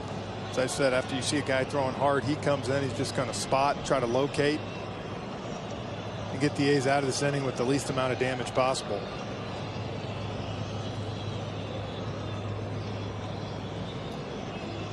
Now pitched in 4 of the past 5 postseason games for the Oakland A's over the last 2 years.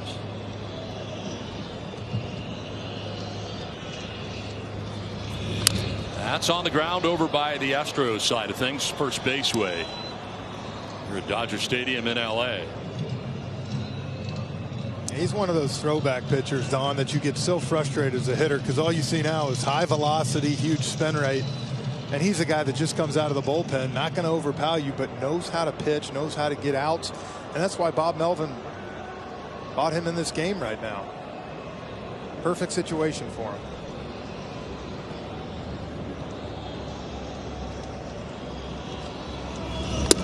That is strike 3. Brantley knew it, takes with him the first strikeout for Petit. 1 down here in the 5th inning. This perfectly located fastball on the outer part. It says not going to overpower you, 88-89. It catches Brantley looking. So with 1 out, Alex Bregman about to step in, and with more, here is Matt Weiner. Don, Alex Bregman homered his last time up with the ball carrying here. It didn't look like he got all of it. In fact, it looked like he was out ahead, and that's a mechanical issue he's been dealing with for much of the season. You talked about some of the Astros not having the production they might normally have, and the short season being a big part of that. His hip has been flying open for much of the year. In fact, mechanically, he says he's only felt right 1 or 2 games all summer. Per StatCast, that would not have been a home run at the Coliseum, where the Oakland A's would be playing this game under normal circumstances. As Bregman bats here with 2 on, and he will lift this to shallow center. Mariano coming in and under. Takes care of out number 2. And Petit doing a very good job since coming into this game. Yeah, and Bregman to go on that. Look, he got off to a pretty decent start this year. as you see there, not awful, not MVP, but at the same time, after that hamstring injury, has really struggled to kind of regain the form, but had a huge hit to get the Astros on the board here, and another guy that's put up massive numbers and loves the big stage. The Astros having to deal with Oakland's bullpen. They led the majors with a 2.72 bullpen ERA this year. And 2 down for Petit, and here is Kyle Tucker.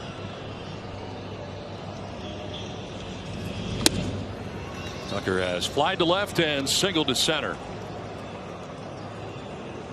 He's had 2 great at-bats today. That ball to left was trying to split the gap early on for an out.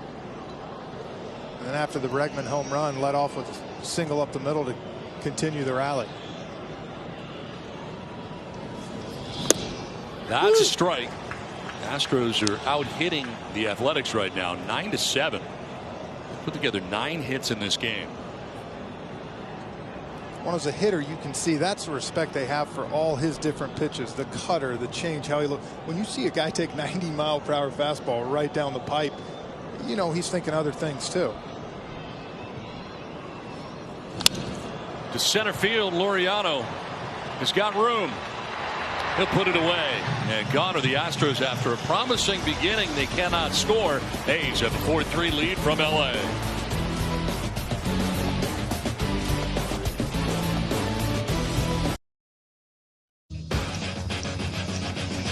This has been fun so far. The Oakland A's coming up with 3 home runs to start the day. The Astros answer with a couple of home runs of their own to tie it up. A's have added another run and enjoy a 4-3 lead. This is just game 1, and we're into the bottom of the 5th inning of game 1 of the American League Division Series, and it's Marcus Semien who leads it off right now for the Oakland A's against Lance McCullers, the Astros starter, who begins this inning but may not finish it. Yeah, I think we saw last inning Bassett was able to go out there, didn't finish it. Same thing here. He's on a batter-by-batter basis. Semien 1 for 2 in this game, and the recipient of strike 1. They shift to the Astros. Altuve now moving over to the right side. Just as I said it, he's headed back over to the right side. He was on the left side. Dugout got his attention. This one sliced foul off to the right, and it's 1-2.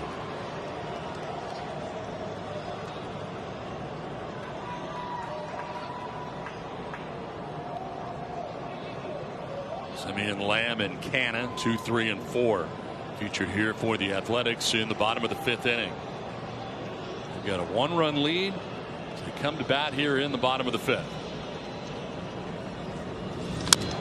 On the ground slowly to Bregman. Barehanded his throw. Didn't get enough on it. It gets by the first baseman, Gurriel.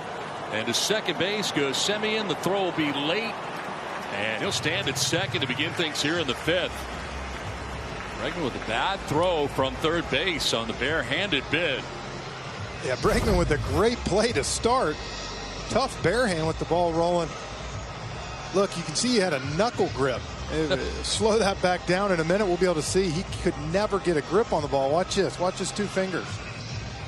It's like a splitter. That's what I'm saying. He's got a split grip.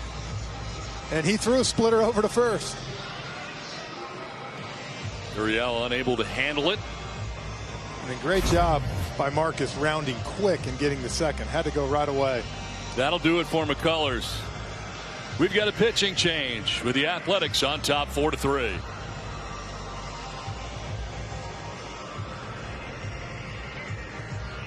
Commissioner of Baseball and may not be reproduced or retransmitted in any form, and the accounts and descriptions of this game may not be disseminated without express written consent. It's a 4-3 lead for the Athletics in game 1 of the ALDS. Pitching change as into this game for the Astros is Blake Taylor after 4+ from Lance McCullers. Yeah, Blake coming in.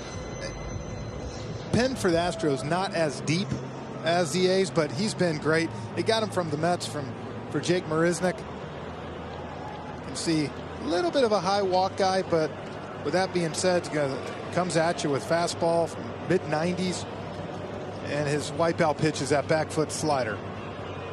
We got a pinch hitter in Chad Pinder. The Oakland A's absolutely love this guy, and off the bench he comes to pinch hit for Jake Lamb with a runner at second, nobody out here in the fifth. Yeah, you said it. Bob Melvin is one of his favorite guys. Started him game 1 and 2, came off the bench and got the biggest hit for the A's to break a 4-4 tie, give them the 6-4 lead, and that's why he's in here now. Turned on the final day of the regular season after he missed 2 weeks with the right hamstring strain. And take strike one. Played in both games of the wild card series, as you said. Starting one game at DH and another at third base. So McCullers gone after 4+. He's responsible for Semien, who's at second base right now for the Athletics.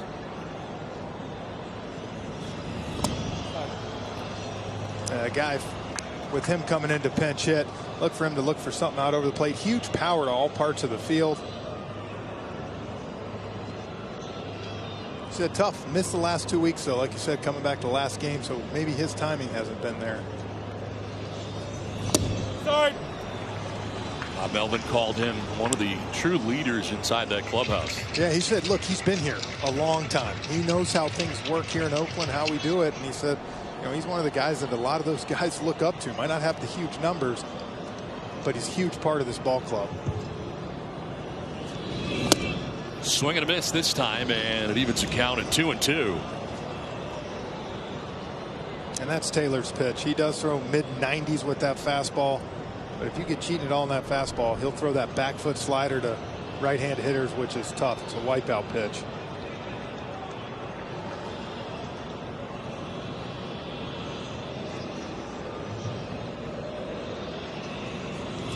Broken bat grounder softly hit. Correa charges in. His throw will be in time. And taking third is Semien at third base as Pinder grounds out to short. So one down, runner at third. 1 in 5 kids in the U.S. may not be able to afford to play next season. Text Little League to 313131 and T-Mobile will donate $1 to their Little League call-up grant program so our kids can keep playing ball.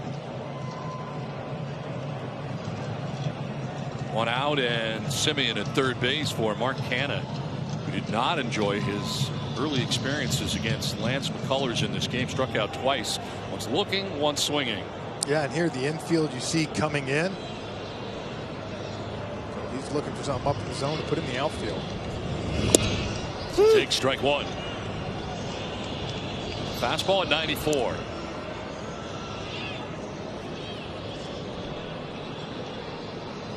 Astros trying to keep this a 1-run deficit. As you mentioned, they're at the lip of the grass all the way around in the infield. There's regular depth in the outfield on Canha. Lifts it to short right. Tucker now backing up a step or two. Will make the catch. Tagging at third is Semien. There'll be no throw. And the Athletics add on to their lead. On top now 5-3. Sac fly to right field for Canha. And the A's on top by 2. Now, in this day and age, we love to see the long ball. We love the big power. But this, you talk about manufacturing a run. He gets the guy at second. Pinder not necessarily hit it hard. Hit it to shortstop. A good base running by Semien to get over. And then he gets a pitch out over the zone and hits a lazy fly ball and gets an easy run. Huge tack on run. So the A's on top now 5-3. Bases empty. Into the shift go the Astros, and here's Matt Olson, who has been on twice in this game. He walked and scored in the second. Homered to lead off the 4th inning. He'll take strike one. With the slider that time to get it.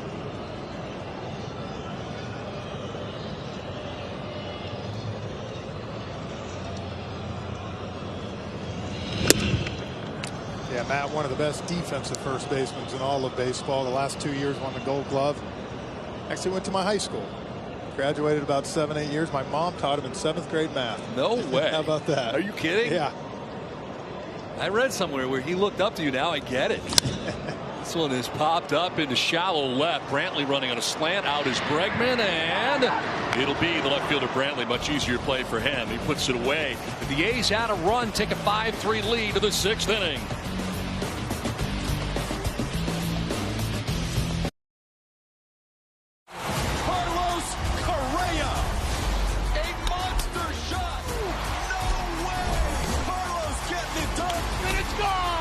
I know a lot of people are mad.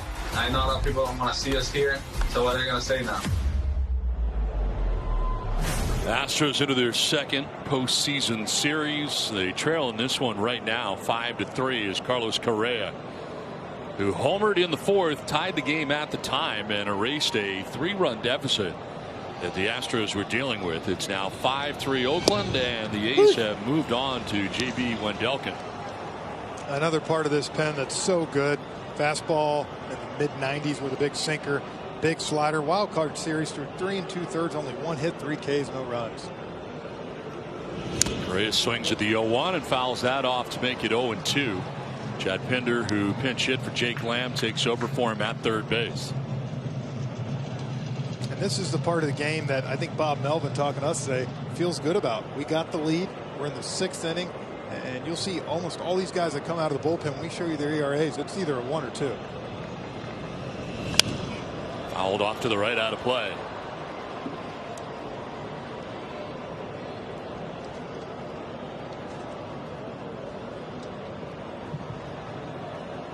Led the majors with a 2.72 bullpen ERA. And Wendelken at 1.80. That's away. And how about the job by Petit, who came in with runners at first and second, nobody out, struck out Brantley, got Bregman to fly out and Tucker to fly out. I mean, it happened fast. Well, and you go back at the end of this game, if the A's hold on, to me that could be a huge turning point. When you talk about the middle of that lineup, Correa strikes out. Yeah, that's a nasty curveball. After throwing that hard sinker in, you speed him up and then you swipe him right here. Look at the break, the bite, finishes down in the zone. No chance. Talking about this Oakland bullpen, it has been so impressive. First, Major League Baseball, the 2.72. Opponent only hitting at 208. Home runs, second fewest. Blown saves, only 4. And so far, this bullpen has retired all 4 Astros they've faced since they've been used in this game. Yeah, and it does 2 things. We talked about the comebacks the A's are able to have when they get the lead. Bam, they can lock a game down like this, but also when you're down by a couple runs, they keep you in the game to let your offense go to work. Gurriel lifts this to center field. Laureano with the sunglasses on, lots of sunshine, but not a problem as he takes care of out number 2. Authentic caps, jerseys, tees, hoodies, and more. Get all your postseason gear and cheer on your team at home with the official source, MLBshop.com. 2 down in the 6th, and Josh Reddick coming up here. Reddick has put the ball in the air twice, nothing to show for it. He has popped to short and flied out to center. 5 in a row retired by A's pitching. By the mound, slowly hit. It's Semien, the shortstop. Bobble with the throw. Picked out of the dirt, will not be in time. Reddick will reach with 2 down. Semien coming to the right side of the infield from the left side to try to make that play. Yeah, I don't know if the ball just bounced off his glove. Didn't seem to be too tough.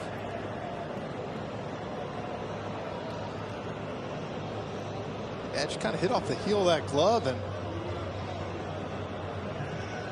A's are not going to challenge. yeah, he beat it. But you see Reddick running right out of the box. And charge Semien with an error. And you know, if anything, what this does, yeah, you give Maldonado a chance to, you know, get on for Springer. But worst case, Don, if he does get out here, you flip that line over to have your leadoff hitter leading off, which Springer's got 3 hits today. Maldonado, all of a sudden, a tying run here at the plate for the Astros. It's 6 home runs during the regular season. And he lines this one into left field for a base hit. Reddick will touch second and stay there, kind of rounds it, backpedaling now. And Maldonado with a base hit sets the table for George Springer. Yeah, Maldonado with 2 strikeouts today. He's taken a lot of pitches. He didn't waste any time. Got a slider first pitch right down the middle. And turned on it. Now you're bringing up Springer with first and second. As I've said, 3 for 3 today. A visit to the mound here with 2 outs and 2 on. Talking it over with Wendelken, who got 2 quick outs in Correa and Gurriel. But the error in the infield and then the ringing single to left for Maldonado. Scott Emerson, the pitching coach, wraps up the conversation. And they got a deal with Springer. As you mentioned, 3 for 3. 2 base hits to left for Springer and a single to right center. 10 hits altogether for the Astros in this one. He's got 3 of them. Big spot for George Springer. It's ball 1. Yeah, both teams today have had plenty of opportunities to score. Most of the damage coming with the long ball. 5 home runs. We haven't seen too many balls driven in the gap or singles to drive a guy in. Good opportunity here.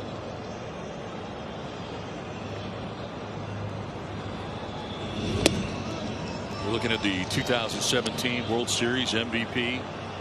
Now in his 5th postseason. You talk about experience in the postseason. Springer's got that, along with a lot of his other teammates on this squad. Coming into this game, hitting close to 400 at Dodger Stadium. Now with these 3 hits, well over 400 in his career here. Likes playing here.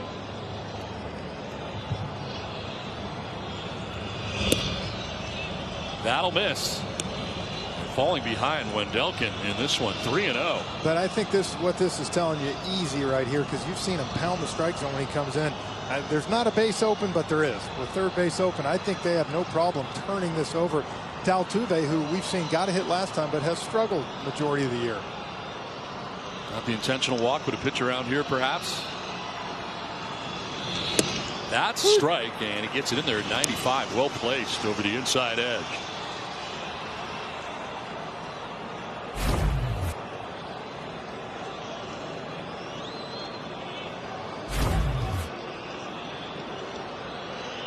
The good hitters count for a good hitter in George Springer.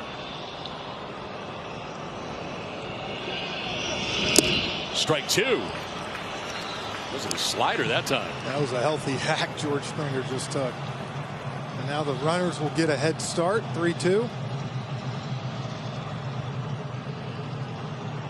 He's picking up a run in the bottom of the 5th inning. It's now a 2-run advantage, but you get the runners, as you mentioned, off here in Reddick and Maldonado. The payoff pitch to George Springer.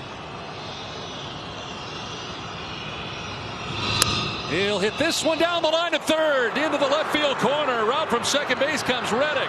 Maldonado will stop at third. It's an RBI double for Springer, his 4th hit. And the Astros are back within a run. It's now 5-4. Have a day, George Springer. Yeah, the last 2 years, Don, one of the best off-speed hitters in all of baseball. He gets an off-speed pitch here. You can see gets out front, but so strong he's able to knock it down the left field line. And really kind of a break here for the A's. If that ball doesn't hit the edge and come back and can go all the way along the wall, Maldonado probably scores. It hugs that corner. Yeah, he scores from there. Hockey style down there in the left field corner. So here is Altuve standing in with runners at second and third.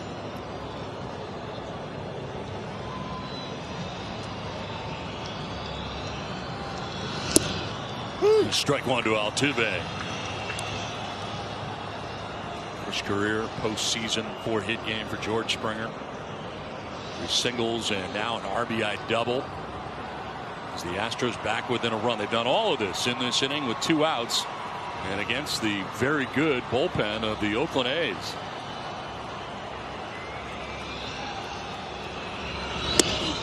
Scott Altuve straightened him up. Yeah, see if Altuve last at bat, I felt like totally different than his first 2. We saw him flying open, Don, kind of trying to pull the ball. Last at bat, took a pitch on the outer part and drove it to right field. There's a lot of hits over there, and for him, it would get him back on those pitches. That's away.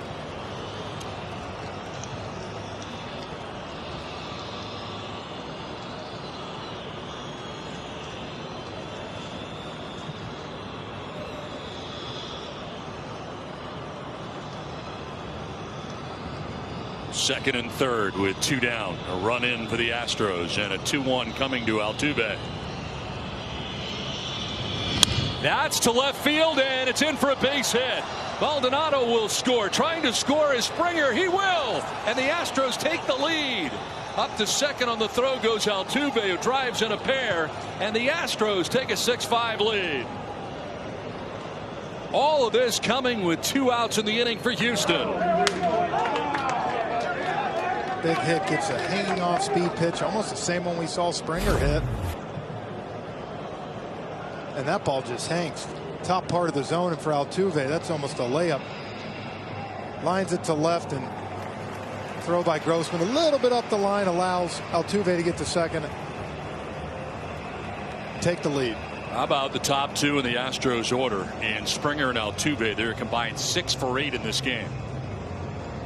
We've got a pitching change with the Astros in the lead change. On top now, 6-5. By Snacks. A good one here in game 1 of the ALDS. It is 6-5. Houston has taken the lead here in the 6th inning with 2 down. All of this is coming with 2 outs in the inning. And Jake Diekman checks into the game now for the Athletics. Yeah, coming in to face Brantley, get the lefty-lefty matchup, although he is tough on righties too. You see that ERA this year. 60% fastballs, 40% sliders. You kind of know what he's coming with you, but he's been one of their best relievers. Really good against Houston. Faced him 5 times, went 5 innings, and allowed just a 0.71 on an average, and no runs. Here is Michael Brantley, who is 0 for 3 in the ballgame. He's lined into a double play, lined out to center, and struck out looking. He comes in here in the lefty-lefty matchup and will miss with ball 1. I thought that's something that would be interesting, as you can see Springer there with that big speed. Never had a chance to throw him out on that, but Houston had all this experience. Here's Oakland with the bullpen, but not a lot of experience. And I think Houston was kind of relying on the fact these guys haven't been in this situation before. Let's see how they handle it. Brantley will foul it off to the left out of play. I told you between breaks, I'm amazed at the amount of pitches the A's, are leaving off-speed pitches up in the zone. They all have good fastballs, good sink on it, but they're getting beat with pitches that just aren't doing much. Surprising, I guess, would be the way to say. Well, when they got that good of fastballs, big sink. You go back to Petit when he came in. Think about it. What did he strike Brantley out? 90 mile per hour painted on the outside corner, not an off-speed pitch. On the ground right side and by the dive of Stella. Altuve will be waved around. He will score. And a 7-5 lead now for the Astros. All of this coming with 2 outs, and Michael Brantley drives in the most recent Astros run.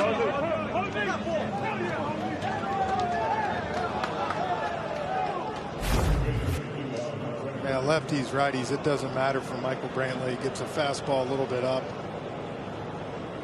and lines it in the outfield. And this is all with two outs. Here comes Alex Bregman, who homered in the 4th inning. And an interesting note on him.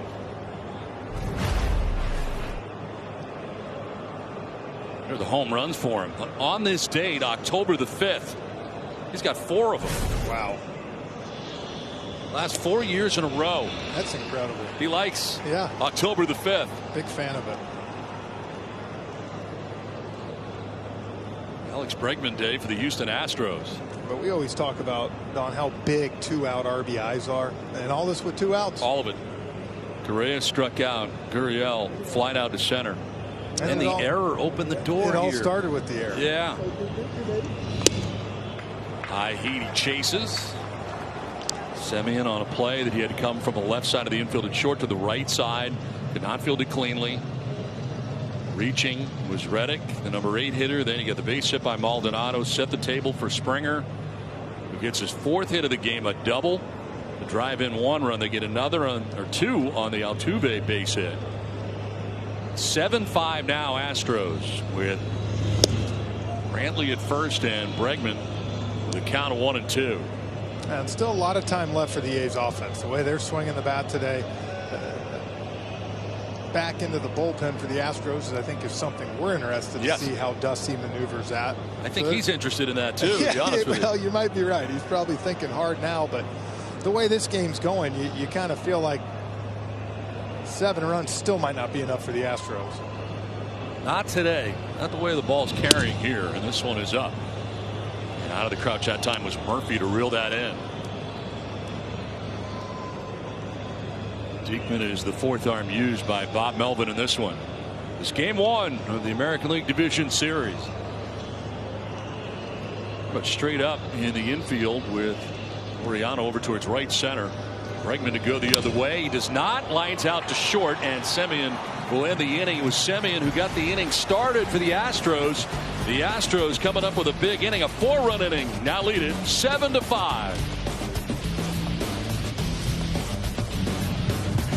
The MLB postseason on TBS is brought to you by Utz Snacks, irresistible homestyle flavors. By Progressive Insurance, saving you bundle auto, home, or motorcycle insurance. Visit progressive.com.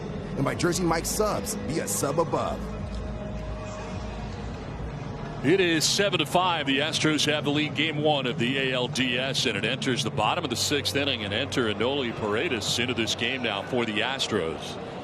Comes a 3rd arm used by Dusty Baker in a check swing. Davis kind of changing his mind in the middle, but he went around. Yeah, high fastball velocity. You see right there, 95 to 97 with a good slider, and one of the homegrown relievers for the Astros, signed out of the DR in 2014. Takes over for Blake Taylor, who's become the pitcher of record right now for the Astros. How about that tardy swing on the 97 for Chris Davis, who leads it off here in the 6th inning. And that's going to be the challenge for these Astros relievers now. The A's haven't had the big inning, but they've scored in the 2nd, 3rd, 4th, and 5th. Elevates and he chases at 97 and strikes out. Good start for Paredes. 1 down here in the 6th. Davis had been 2 for 2 on a home run and a single, but he strikes out to open up the bottom of the 6th inning. Yeah, you can see that's just power on power. Davis, big strong guy, and Paredes just blows 3 heaters by him. 1 down for Robbie Grossman. His 3rd plate appearance of this one. He is flied out to center and double to right. Not had a base hit yet in the postseason. Wild card round or game 1 of the ALDS. He's 0 for 7.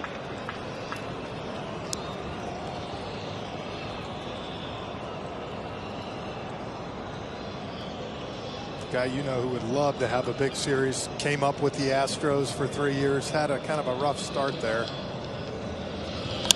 Went to Minnesota, platoon, started to get a little bit better, put some numbers up. Now he's come over to Oakland, done a nice job for him.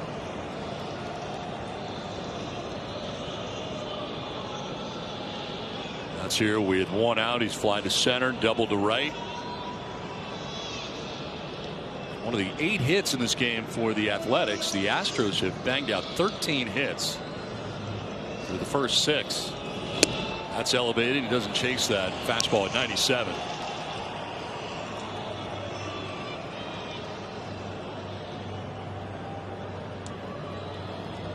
Springer, the center fielder, into left center. Lots of green grass out in right center. Good sized gap there for Grossman. Shadows starting to creep their way towards home plate. And we talked about that early in this game, that it was going to be a factor late in this game. And here they come. They're on the move. Yeah, I was told about 3:30, and that's pretty darn close to it. It will eclipse home plate first. You got a light tower that is covering a little bit of third. But it's happening. Foul tip held on to for strike 3, and it's back-to-back strikeouts for Paredes. 2 down.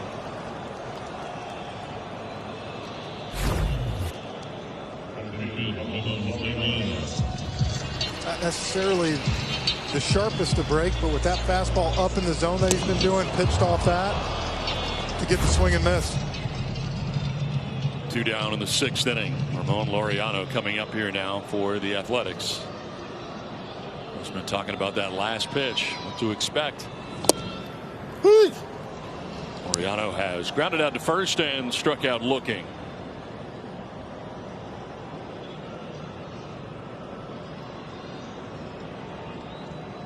5 in a row retired by Astros pitching.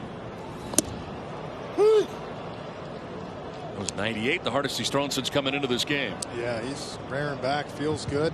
And all the stuff about the A's bullpen, we figured the Astros had to have a few arms step up, Don, and so far Taylor, now Paredes have been sharp.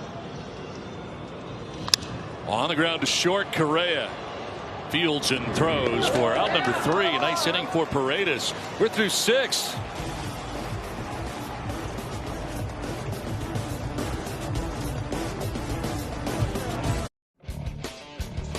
The TBS Total Motion is presented by Progressive, and the Astros went into the top of the 6th inning trailing. Altuve drives in 2. Maldonado and Springer come in, and then Michael Brantley follows up with a base hit that'll score Altuve, and the Astros take a 7-5 lead. That's where we're at here as we head into the 7th inning, and the Astros are up again. It's Kyle Tucker who's going to lead it off. He was the only member of the starting 9 not to have a plate appearance in the 6th inning, so here he is in the 7th, and Jake Diekman, who got the final out of the 6th inning for the Athletics, starts things here in the 7th inning. In the first 3 innings today, the Astros could not break through, had some runners, and now in the last 3 innings, 3 runs in the 4th, as you just showed, 4 runs in the 6th. So A's need a shutdown inning from Jake Diekman to get their offense back out there with a chance. That's a strike on the outside corner at 94. Well placed by Diekman.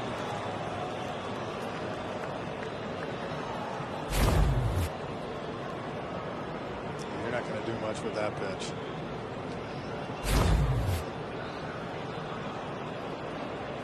So it's a 1-1 to Tucker, and it's ball 2. Bassett started this game 4+. He gives up 3. Samira Petit came in a real tough spot, retired all 3 that he faced with runners at first and second, nobody out. JB Wendelken runs into some trouble, giving up 4. So with 2/3 of an inning before Diekman finished off the 6th. So leaving the count at 2-2. We mentioned the A's 7-3 against the Astros this year, but 7 out of those 10 games decided by 2 runs or less. So they've played some great games this year. Tough games. And a couple of those losses for the Oakland A's were 7-inning games in those doubleheaders that they played this year, and didn't give the Oakland A's a chance to come from behind, because that's what they do so well.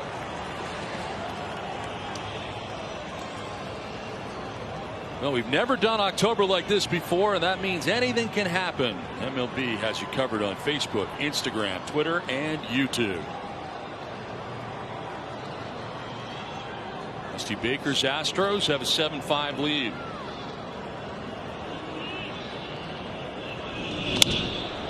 Popped up, shallow left. Grossman coming in. Out is Simeon. It'll be Grossman. Round number 1 of the 7th inning.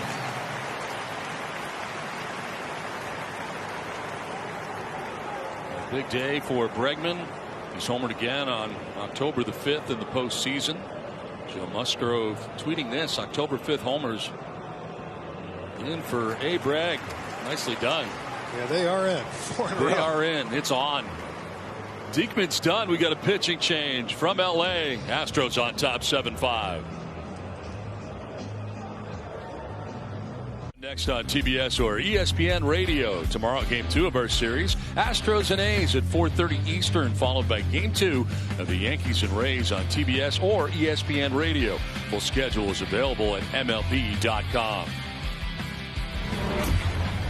We got 1 out in the 7th inning in the midst of this top of the 7th, and Lou Trevino into the game for the Oakland A's. Yeah, he's been a lot better this year. Had a rough year last year with a 5.25 ERA. He was a setup man as a rookie in 2018. 10 base on balls, 26 Ks. Another guy, mid-90s fastball with a really good cutter. So 1 down here in the 7th inning, and Carlos Correa coming up. With a 2-run home run back in the 4th inning, which at the time tied the score 3-3. Astros coming from behind once again, and Right now enjoy the 7-5 lead with one out here in the 7th. Trevino becomes the 5th arm used by the Oakland A's. After Chris Bassett, their starter, went just 4+. That was a bit of a surprise, I would say. Yeah, him and McCullers both have thrown great the last 3-4 starts of the season, but look, the ball, I would have loved to have seen some of these home runs at a nighttime or another park. Yeah. Not to take anything away from any of these guys, but you know, that ball was flying. It was a tough day to pitch for the starters. It felt like anything they left up was gone. Anything in the air felt like it had a chance. You're right. And just the expression of McCullers on the Correa home run, I mean, just his expression was like, what? That's gone? There've been a few of those today for the pitchers, and here's a fly ball to center field. See if this stays in the yard. Laureano going back at the wall. That's gone as Correa's gone deep again. Homered in the 4th. He hits a solo shot in the 7th, and it's 8-5. Astros on top. 3rd home run of the day for the Astros. 2nd for Correa.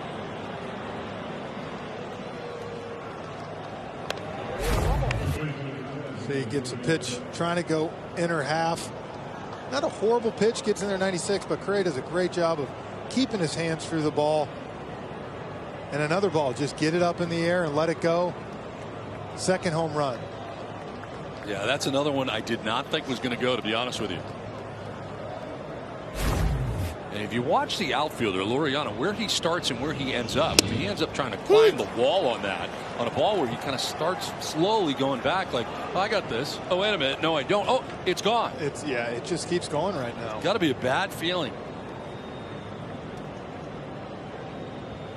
Uriel, look out. He gets hit with that pitch. Breaking ball, curveball out of the hand of Trevino. Didn't break much, and he hits Gurriel. And we go to talk about the difference, Don, with these two teams this year. A's won 7 games, the Astros 3. During those 10 games, the pin for the A's a .63, the pin for the Astros 3.99. It's flip-flop today, and that's why the score's where it's at. Just a backup curveball 76.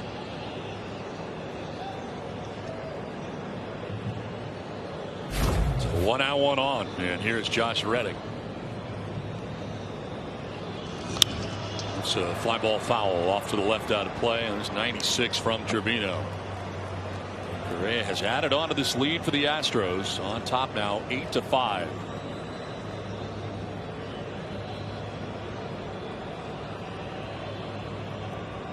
Reddick so far with an .091 average during the postseason.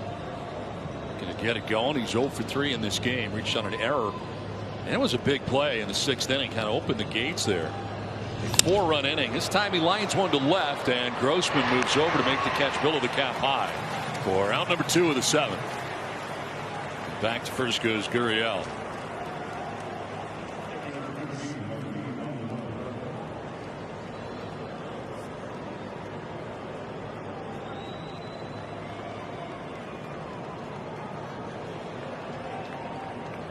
We at Turner Sports are proud to announce the debut of Base Cam. These never before seen angles that provide compelling live shots and replays, all from the bases at ground level. Base Cam is brought to you by T-Mobile. What a cool shot. That's pretty cool. Yeah. It's 2 down. Gurriel at first, and a swing and a miss. Maldonado, top hand coming off. There they are. Little cameras right there in the base. Wow. You check everybody's cleats out and see who's got the best. Oh, yeah. More of that, please. How cool will be some plays on possible pickoffs at first base, B.O.? Yeah.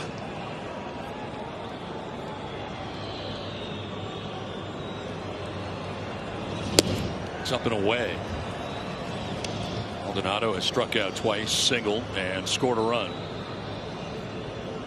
Trevino is pitcher number 5 used by Bob Melvin in this game 1. In which the Astros have added a run here in the top of the 7th inning so far. Gurriel at first, and they'll check on him. Yeah, Still a lot of ball game left. As you said, the A's still got 9 outs left, but Astros got to be happy about the fact they've gotten quite a bit of the pin for Oakland. As you said, with 5 games in a row, that third game could be real interesting. Popped up, foul ground. That'll get back and out of play. Murphy gives it a look, but it's in the seats.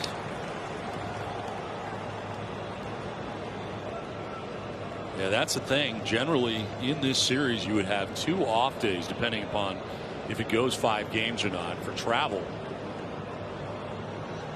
Oakland would have been 2 at home and then 2 in Houston, and then if the game 5 necessary, be back in Oakland, and you'd have 2 days off mixed in. That's gone. All 5 games here at a neutral site at Dodger Stadium in LA. It changes your rotation thought process. You got to be a little deeper, certainly, than you were in round 1 in the 3-game series. Well, and that's why both managers told us kind of today we're not committing to a game 3 starter. Right. I would think the Astros have a better idea, probably Zach Greinke game 3. He's not necessarily a guy you love bringing out of the pen.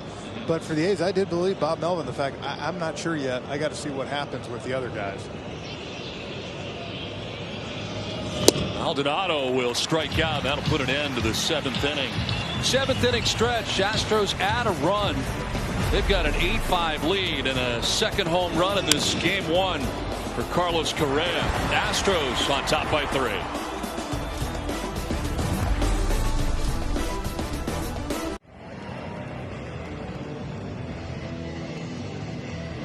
It's time for the Geico game summary. Home runs, a story in this game. Both teams with 3. The Astros with an 8-5 lead. Both starters not hanging around. Both go 4+ as it turns out into the pens relatively early. Carlos Correa's had a 2-home run game for the Astros. There's Sean Murphy to lead it off and swing and a miss for strike 1 against Paredes. And you were saying you would be surprised if Paredes didn't come back out there again after his performance in the 6th. And here he is in the 7th. Yeah, and I mean, look, he's blowing fastballs 95 to 98, and you can tell guys aren't ready for it. A pair of strikeouts. Davis and Grossman in the 6th inning. Got Laureano to ground out quietly to short. And had a 1-2-3 6th inning. Sean Murphy, who homered in the 3rd. Grounded out to 3rd in the 4th. Gets his 3rd AB of this one. Yeah, the Astros don't have the depth of the pen that the A's do, so when you get a guy like this, let him ride it.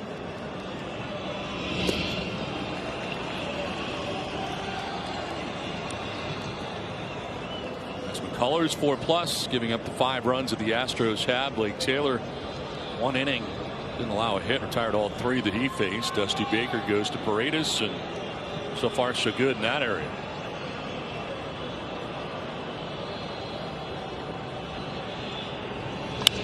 In the air to right field has Tucker moving back and over for out number 1 at the bottom of the 7th inning.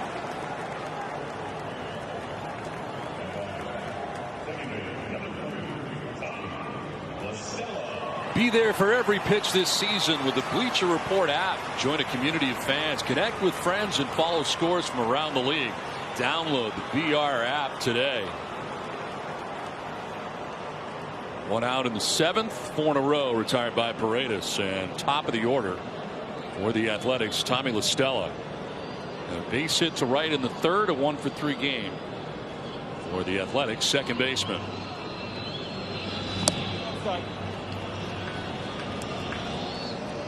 Some clouds and haziness have come into Dodger Stadium, and the shadows that we're about to experience around home plate are not a factor right now. Everything kind of in the shadow. Yeah, the hitters got to be excited about that. That would be a factor for this Oakland A's team, trailing by 3 runs at this stage of the game and of the afternoon here in LA. I mentioned it last time, La Stella, 27 walks to 12 Ks this year, so a guy that will take pitches.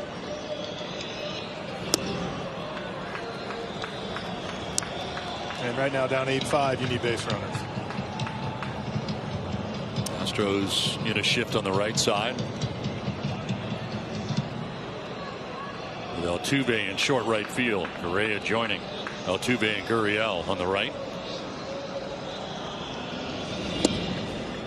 That's strike, and it's 3-1.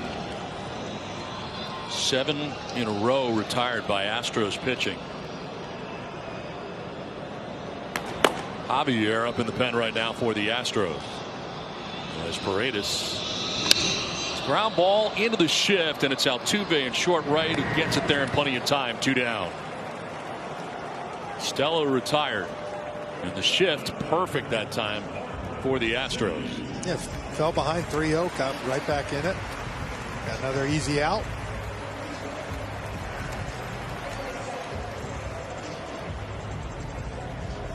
Jeff Blum checking in. Yeah, no doubt. This guy is bringing some gas. That's why I said I think this is a guy you just keep let go until.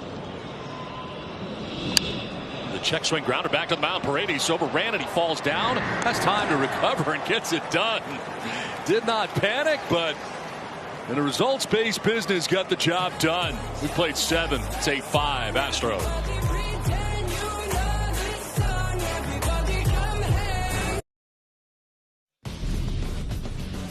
Welcome back to the 2020 American League Division Series, presented by Utz Snacks.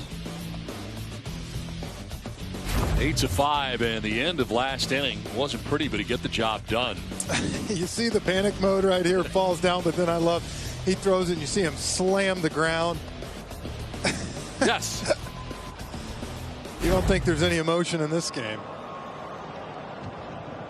No, it is 8-5. The Astros on top. Mike Minor is a new pitcher, and that's going to be strike 1 from tall left-hander.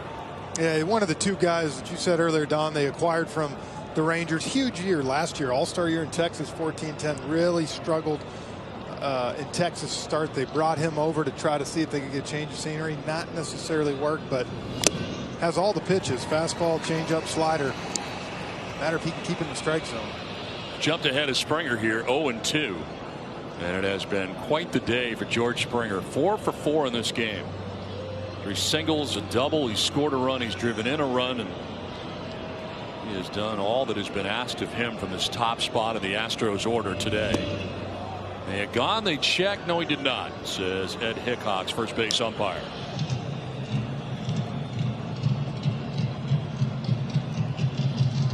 There are the numbers. 4 for 4 in this game, a .385 average. That means the 2 games against the Minnesota Twins and game 1 of this ALDS. Yeah, have yourself a day.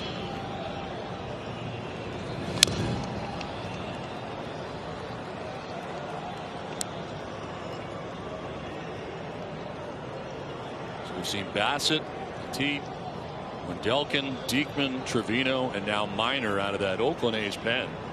More than I think we anticipated today in game 1. Well, I think they thought, especially how the first 3 innings went with no runs, they would get a lot more out of Bassett. They weren't able to. In the dirt, and it's 2-2. Springer will be followed by Altuve and Brantley. The trio scheduled here in the top of the 8th for the Astros. There's Altuve.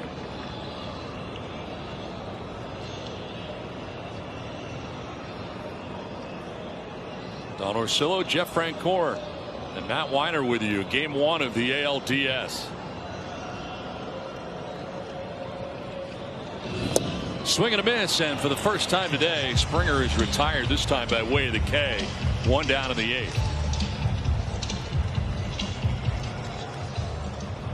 Let's take a look at inside the numbers presented by DraftKings. Yeah, you see the chase rate up for all these guys a little bit.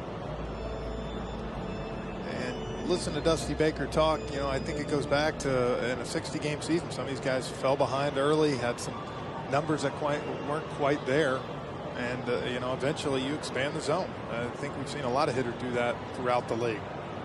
1 out in the 8th, and there's Altuve who's showing bunt now, trying to get out of the way, and he said that hit him. So down to first he'll go. I guess the only question is whether or not did he offer on that. And they're going to check in. The first base umpire, Ed Hickox, said he did not.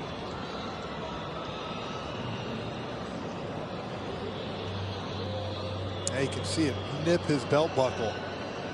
Barely hits him. You can see the uniform move just a little bit.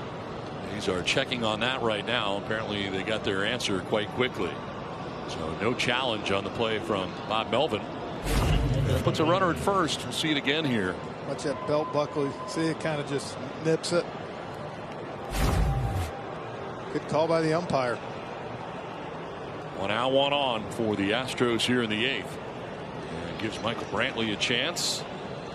He's 1 for 4 in the game. Single to right field as part of that 4-run 6th inning for the Astros. And all 4 of those runs scoring with 2 outs in the inning. Brantley only 1 for 4 to show for it, but 3 great ABs for him today. Lined out to short to end the first to a double play, and then lined out to Laureano in center in the third.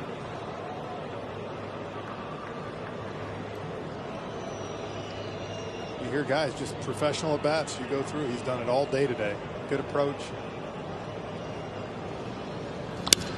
Fly ball center field. Laureano going back onto the warning track to make the catch.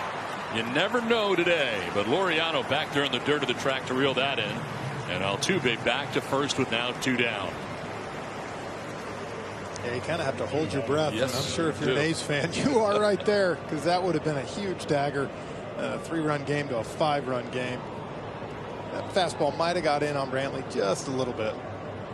2 down here in the 8th, and it brings up Alex Bregman. Single, homer, and a 2 for 4 day for the Astros third baseman.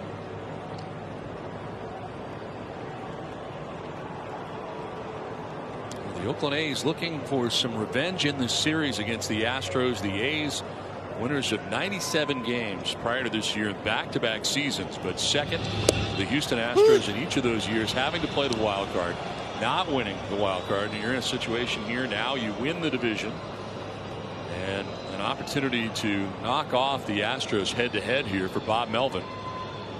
And 2 leads in this game, and right now trail 8-5 in game 1. I think Matt made a great point earlier in the second inning that, you know, you win the division, but yet you don't really get home field advantage because of the neutral sites this year. That's in the dirt and taken off and out at second base is Altuve. Trying to steal second, but gunned down by Murphy. It was a close play. We'll see here if Dusty Baker is going to take a look at this. It was a bang-bang play. The ball kind of arrived as Altuve did at second base. What a cannon. Hear Bob Melvin talk about Murphy. He got the ball almost off the ground and threw a perfect strike right on Altuve, and that's going to end the inning. Yep, no challenge. The caught stealing wraps up the top of the 8th. It is 8-5, Houston on top after 7.5.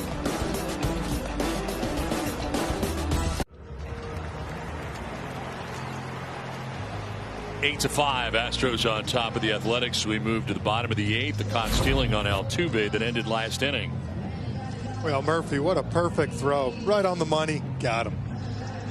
Tonight's Base Cam is presented by T-Mobile, connecting you to America's largest 5G network. And here's a look. Right into your living room comes Altuve. That's a great angle, isn't it? It is. I mean, that's awesome. Now it is Pinder leads off this inning against a new pitcher, Christian Javier. Becomes pitcher number 4 for the Astros. Yeah, and he's been a starter for them a lot of the year. But in this scenario here, Dusty said I would do it if I needed to win a game. They're trying to get him to get to the 8th to turn Presley the ball in the 9th. Fastball slider guy. And with 3 of the next 4 hitters being righties, righties are only hitting 101 against him this year. So it's been very tough on righties. Only Paredes outstanding, faced 6 hitters, retired them all, 2 by way of the K. And right now Astros pitching has retired 9 Athletics in a row as we start at the bottom of the 8th, and that's a strike. Evens a count at 2-2. Yeah, this Astros bullpen is kind of the one question mark we had a lot this whole postseason. 12 2/3, 3 hits, 12 Ks, no runs. Been dominant. Hasn't been a lot of question. All 3 full count. Leadoff hitter in the bottom of the 8th with Canna and Olsen to follow. Raley up in the pen. He had been up earlier. He's back up again for the Astros. There's Canna waiting on deck for Oakland.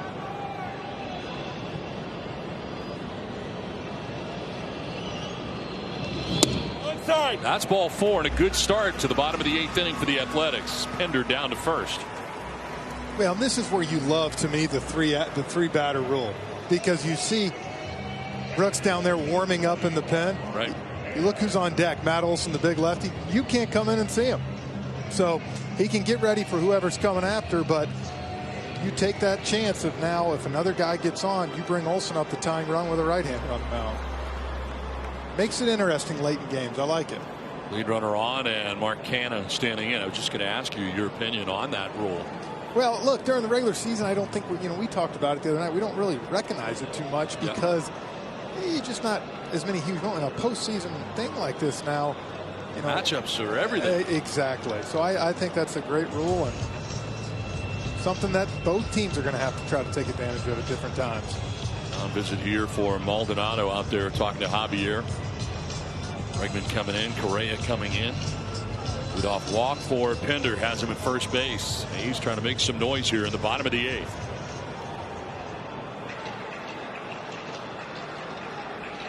Canha has struck out twice, once looking, once swinging before connected on a sacrifice fly in the 5th inning that produced the Athletics' last run, their 5th. That was in inning number 5. And at the time put them on top 5-3. Big swing and a miss at a 94-mile-an-hour fastball for Canha. Yeah, it's a big spot too. You're coming into an 8-5 game. Christian Hogger, he's a rookie. I mean, this is, Maldonado said after the first series, watching him pitch, he didn't pitch like a rookie. But here's another round, another bigger stage. Maybe a little nerves the first batter.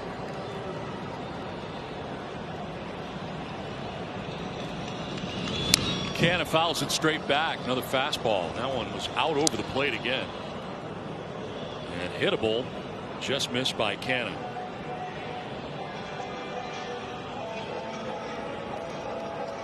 Four-plus for McCullers, an inning for Taylor, 2 for Paredes. And Javier has walked the first batter that he faces in the 8th. That broke up a string of 9 in a row retired by Houston pitchers.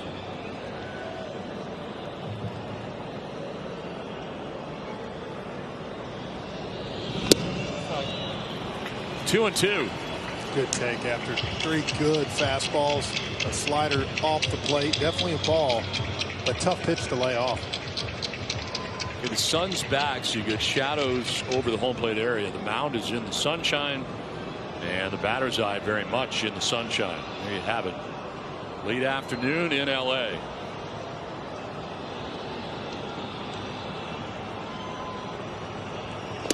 In tight for ball 2, and it was up.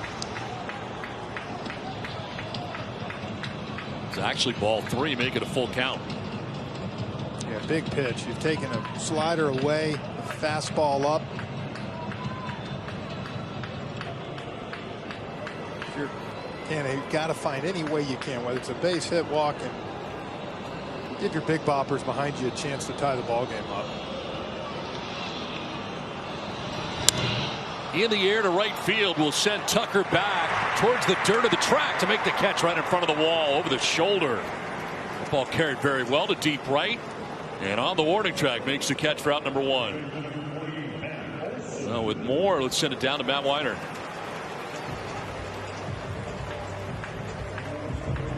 Matt Olson with one of the A's 3 home runs on the afternoon, and somewhere that makes Billy Beane happy. At least we would assume so. The executive vice president famously can't sit still and actually watch his team during these situations. But he is a big proponent of the postseason home run. He rejects the postseason narrative of the little things winning games, telling the Athletic last week, quote, "You've heard it. Oh, it's the little things. You got to do this. You got to steal a base." No, hit homers. You hit homers, you win. You may be onto something there. Through the wild card round, teams that had out-homered their opponents were 12-0, and I guarantee he'd take one right now. There's no doubt about that. With one down here, Matt, and you think about how consistent the A's have been getting to the postseason. They've had the frustration of finishing second in the 2 prior years of this Astros team. This year they win the division and have the chance to play in a longer series rather than that 1-game wild card scenario in the past. Yeah, they've got, at least have an opportunity now to get into a series, but It's an interesting point. I do believe you got to do some small things sometimes, but I do understand too the way baseball's gone that like Oakland did early, the walk, the home run can add up quick. This one is fouled back, and of course Matt Olson, who hit 14 during the regular season, is homered in this one back in the 4th inning. I got a hanging breaking ball. It's so big, so strong. He's as good as there is with using that leverage. You see how he's got the bat way out of the zone and whip those hands through. Huge power.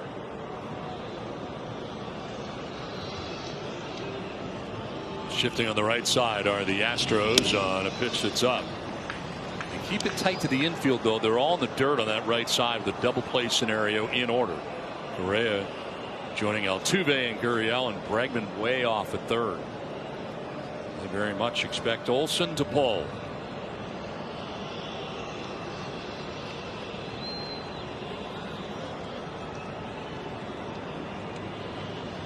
First inning of relief for Christian Javier. Walk and a deep fly out to right field. The first 2 hitters. Fouled straight back. He was on that pitch. Did not miss that by much. Good hack.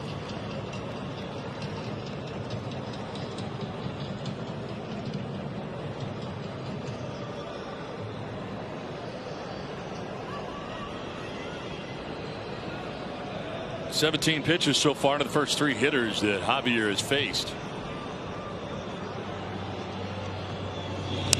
And another foul to the screen. Yeah, they're making him work. 9 balls, 9 strikes, Don. So they're definitely taking their hacks when they get in the zone, but also taking the pitches when they're not. After a bevy of fastballs, tried the slider that time, and it got fouled back. See what he does here. 2-2. And that's strike 3. Back to the slider again and gets him looking for a strikeout for Javier. 2 down in the 8th inning. Yeah, that pitch was all about location. Was able to locate that on the outer part of the zone. You can kind of see Matt kind of gave up on it, and it came back and hit that perfect pitch.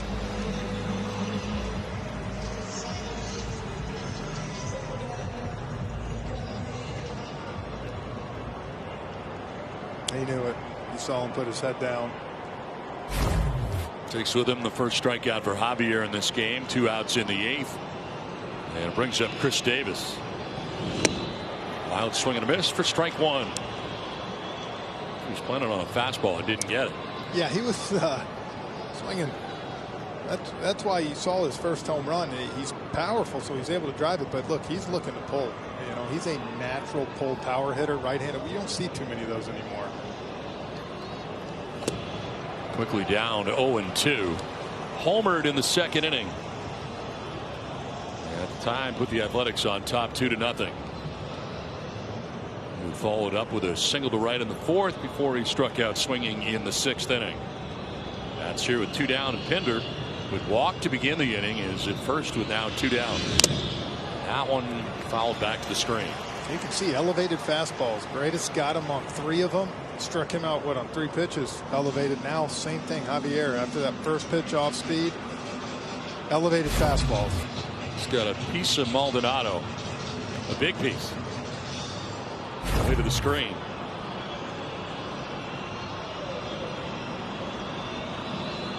Featuring the hockey style mask.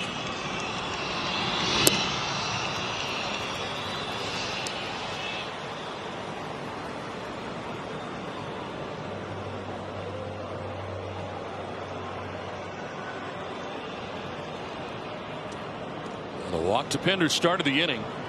He's got the lead runner on, but Canna flies out to the track and right.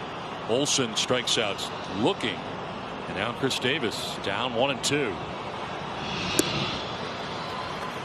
They get 2-2. He's had a lot of pitches. 24 pitches, only 4 batters, but he's been able to make the pitch when he needed to. Athletics have battled away, fouled off some, taken some.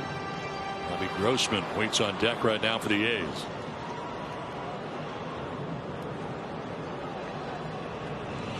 That's swing and a miss for Davis, and that's the 8th inning. Back-to-back Ks for Javier. 8-5 to the 9th we go for the Astros.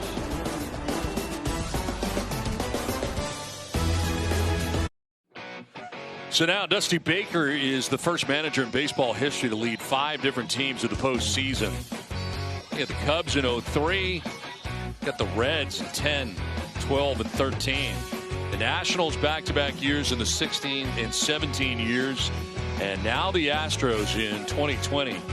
Only 2 other managers in history have led as many as 4 teams to the postseason. Billy Martin did it, and Davey Johnson. Billy Martin with the Athletics, Tigers, Twins, and Yankees. Johnson with the Mets, Orioles, Nationals, and Reds. But that's something for Dusty Baker. It really is. Well, as we talked about earlier, the credibility, stability he is able to bring right away, just in how he manages, the type of guy he is, was huge for the Astros. And then, look, he wanted one last chance, and he was pretty open about that. And you know, here it is. He's got a great offense and a team to do it with, so got an opportunity. Speaking of greatness, Jordan Weems and his great moss into this game. He's got some good cabbage up there, doesn't he? Wow, That hair. Fantastic flowing.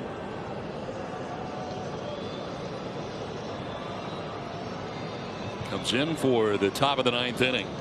And with Alex Bregman, who is 2 for 4. A single and a home run for Bregman. He's got a big fastball, mid-90s. See, with a little bit of sink.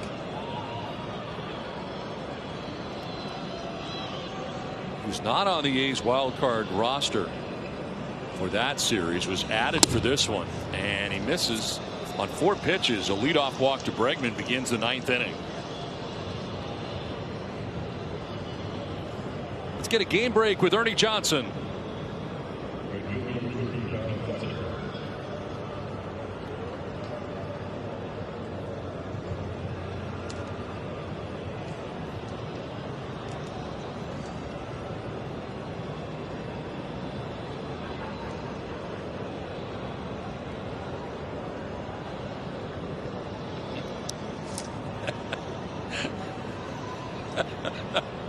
All right, Ernie. Thanks very much. I'm in that camp with you. It doesn't matter what I grow, I'd never get that kind of flow. That's fantastic. Oh, that's beautiful. There is Tucker who bats with the lead runner on here in the 9th. Correct me if I'm wrong, but I think that is blow dried too. I think there's some work to that. I don't think it's just naturally that good. You think? What do you think? Definitely. Got the little conditioner spray I use on my daughter to get those tangles out. It's puffy, you know. And it's having trouble finding the strike zone Yes, right now. he is. As you said, not on the wild card roster. 6 balls in a row. And I know there's a taxi squad. It's still tough when you even throwing to your own teammates. That's not the same as throwing against another team. Wow. And it is now 3-0. He's off the backside in the midst of a meeting with himself right now, trying to figure it out after 7 straight balls. It's Tucker now and Correa next. Uriel to follow. And that is a strike, I guess. Whoa. Gave him that one. It's 3-1. I think Tucker's looking at it. I thought the 2-0 pitch was better than that one. Thank you. Yeah.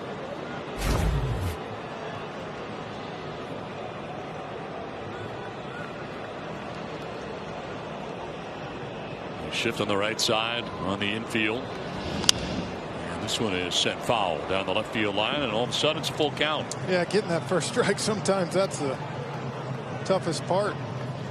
Back in the zone on that pitch.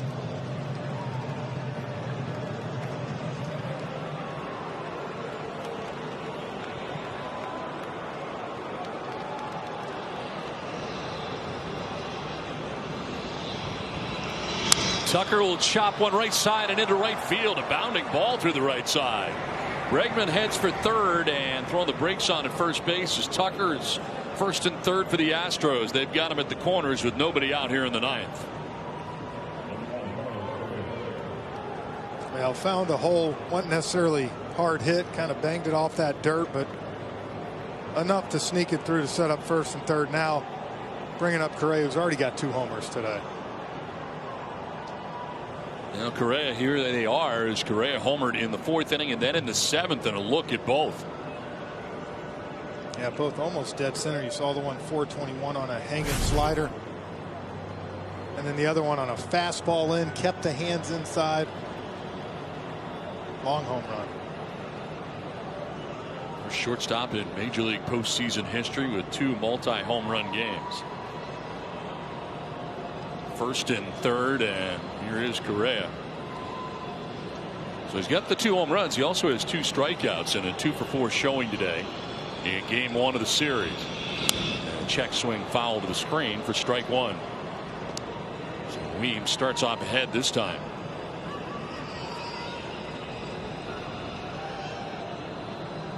Astros very much would like to obtain some insurance here in the 9th inning. They have Bregman at 3rd, Tucker across the diamond at 1st with nobody out in the 9th. And that one is lined towards right center field, and that ball's going to get down. From 3rd base comes Bregman with the 9th Astros run. And it's 1st and 3rd again as the Astros add a run here in the 9th inning and take a 9-5 lead.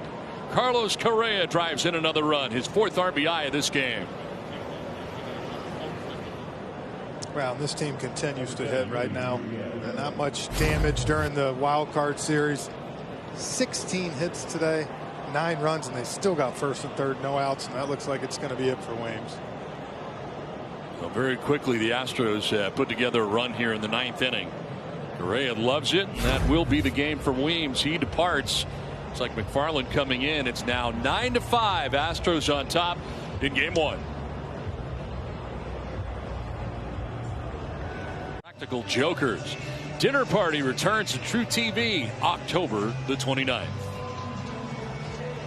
Well, it is now 9-5 with the Astros adding a run so far here in the top of the 9th inning. They have runners at the corners and enter T.J. McFarland into this one. Yeah, their 7th reliever, 8th pitcher today for this team. Sinker slider type guy, not going to overpowering. And you've seen the last couple innings, seeing the back end of kind of the guys at the A's don't necessarily want a load to come in, but right now they got to find a way to keep this game anywhere they're at. So it's 1st and 3rd. Yuli Gurriel will bat here. He has singled, flied out to center twice, and been hit by a pitch. And that is in there for a strike.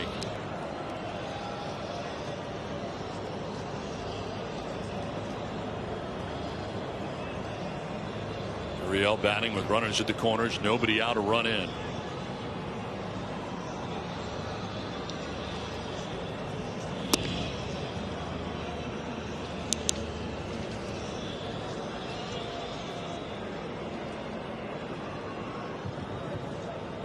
The Astros 16 hits. They have not got many cheap ones either. A couple infield singles early in the year. This is in the air to left field, hit deep and far as Grossman goes back onto the track to make the catch in front of the wall. Tagging at 3rd and scoring is Tucker. He is in, and it's 10-5 Astros. I thought for sure, based on the way the ball has gone out of here today, that thing was going to be gone. Yeah, it's either starting to die a little bit and not travel in later in the afternoon, 4:30, or he got jammed a little bit. But either way, got a sac flying. Great job by Correa going 1st to 2nd, get in scoring position, try to tack on another.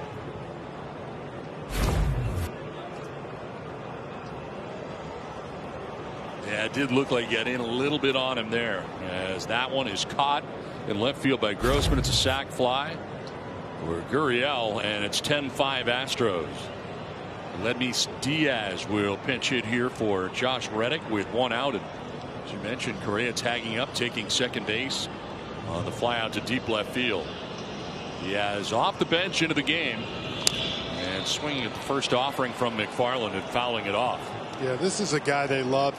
He's able to come off the bench. He started at 4 different positions this year, Diaz. And you hear Dusty Baker come on and say he'd probably start on about 20 other teams, but he's able to kind of give guys breather and play anywhere. Very versatile.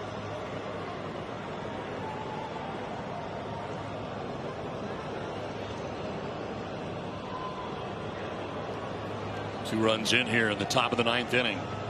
Adding on for the Astros. Enjoy a 5-run lead right now.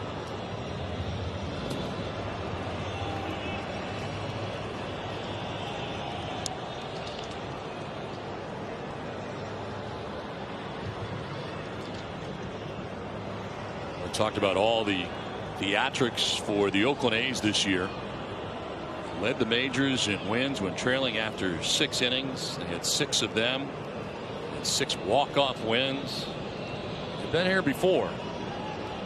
Try not to add any more here on for the Astros as Diaz swings through that. Finds himself down 1-2. Good changeup by McFarland. Got out of the zone. Looked like his sinker. Got him out in front.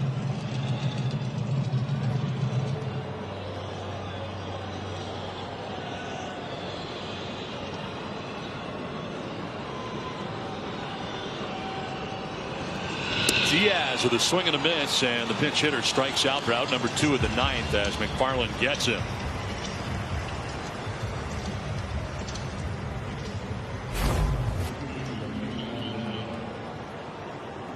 Good curveball coming in after that changeup. Good sequence. That's really been the difference in this game today. You look at the A's bullpen, we've talked about them so good. They've given up 7 runs today. 2 down here in the 9th, and it brings up Martin Maldonado. 3 strikeout day today, but also a single and a run scored, and that came in the 6th inning. It's part of the 4-run 6th inning for the Astros.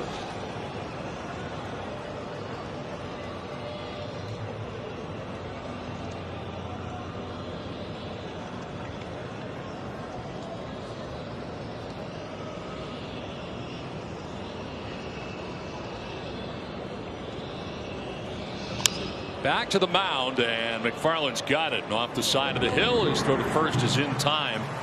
Well, a pair of runs in the inning, as it turns out, for the Houston Astros. They had runs 9 and 10 in this one, as Correa driving in the first.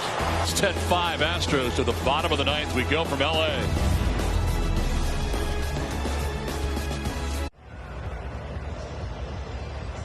Game 1 of the ALDS, and the Astros take a 10-5 lead to the bottom of the 9th inning in L.A.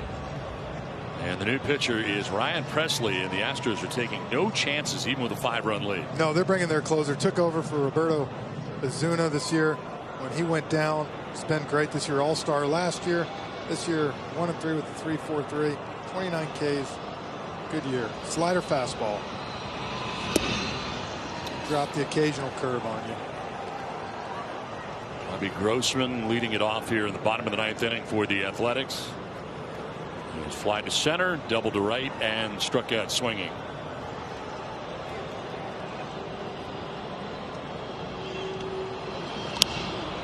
Pops it up, foul ground. Maldonado has got to play, and he makes it for out number 1 at the bottom of the 9th inning. Good amount of foul ground, first and third here at Dodger Stadium. Maldonado able to secure the first out of the 9th inning. It's Laureano now 0 for 3 in this one out of the 8th spot for the A's.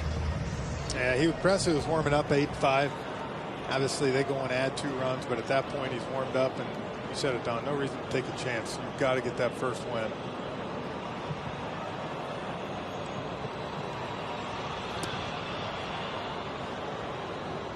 And they come from behind victories for the Athletics late in games. Astros are well aware of that, and they'd like to do without any drama here in game 1 of the ALDS. He's got 1 out and a 1-0 to Laureano.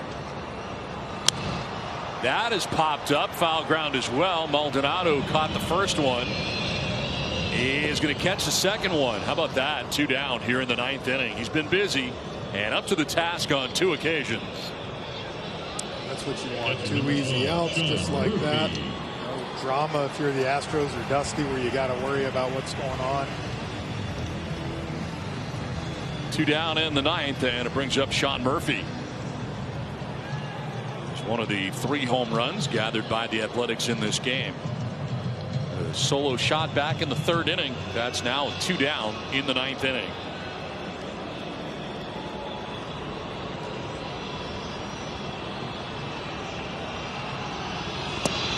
That is strike one.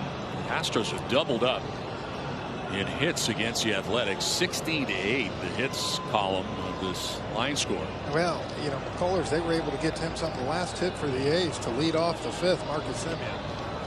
So bullpen's been great for the Astros. Elevates and he chases. Strike two.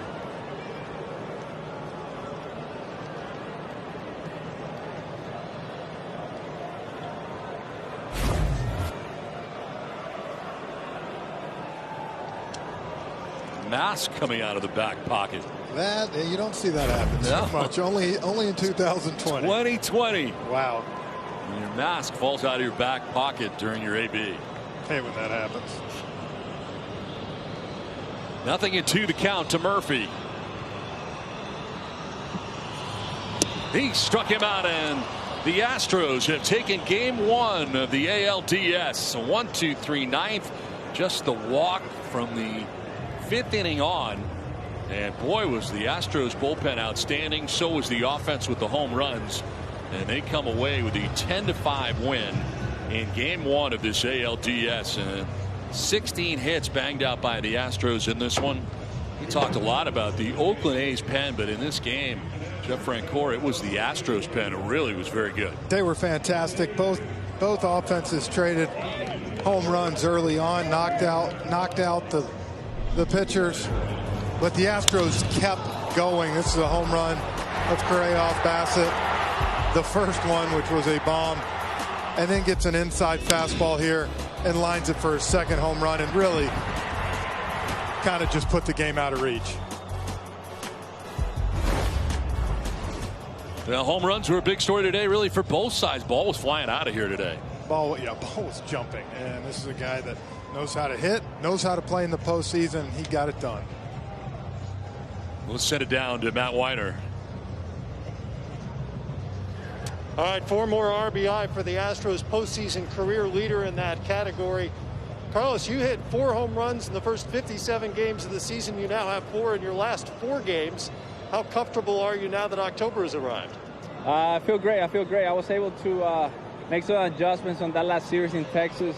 I hit a homer in my last game over there, and everything started to click. So, you know, it's been translating really well now in the playoffs, and hopefully I keep going. 16 hits, 10 runs for this team today against Oakland, including a 4-run 6. A lot of hard hit balls, but a 4-run 6 all after 2 outs. What does that say about your offensive approach in this game?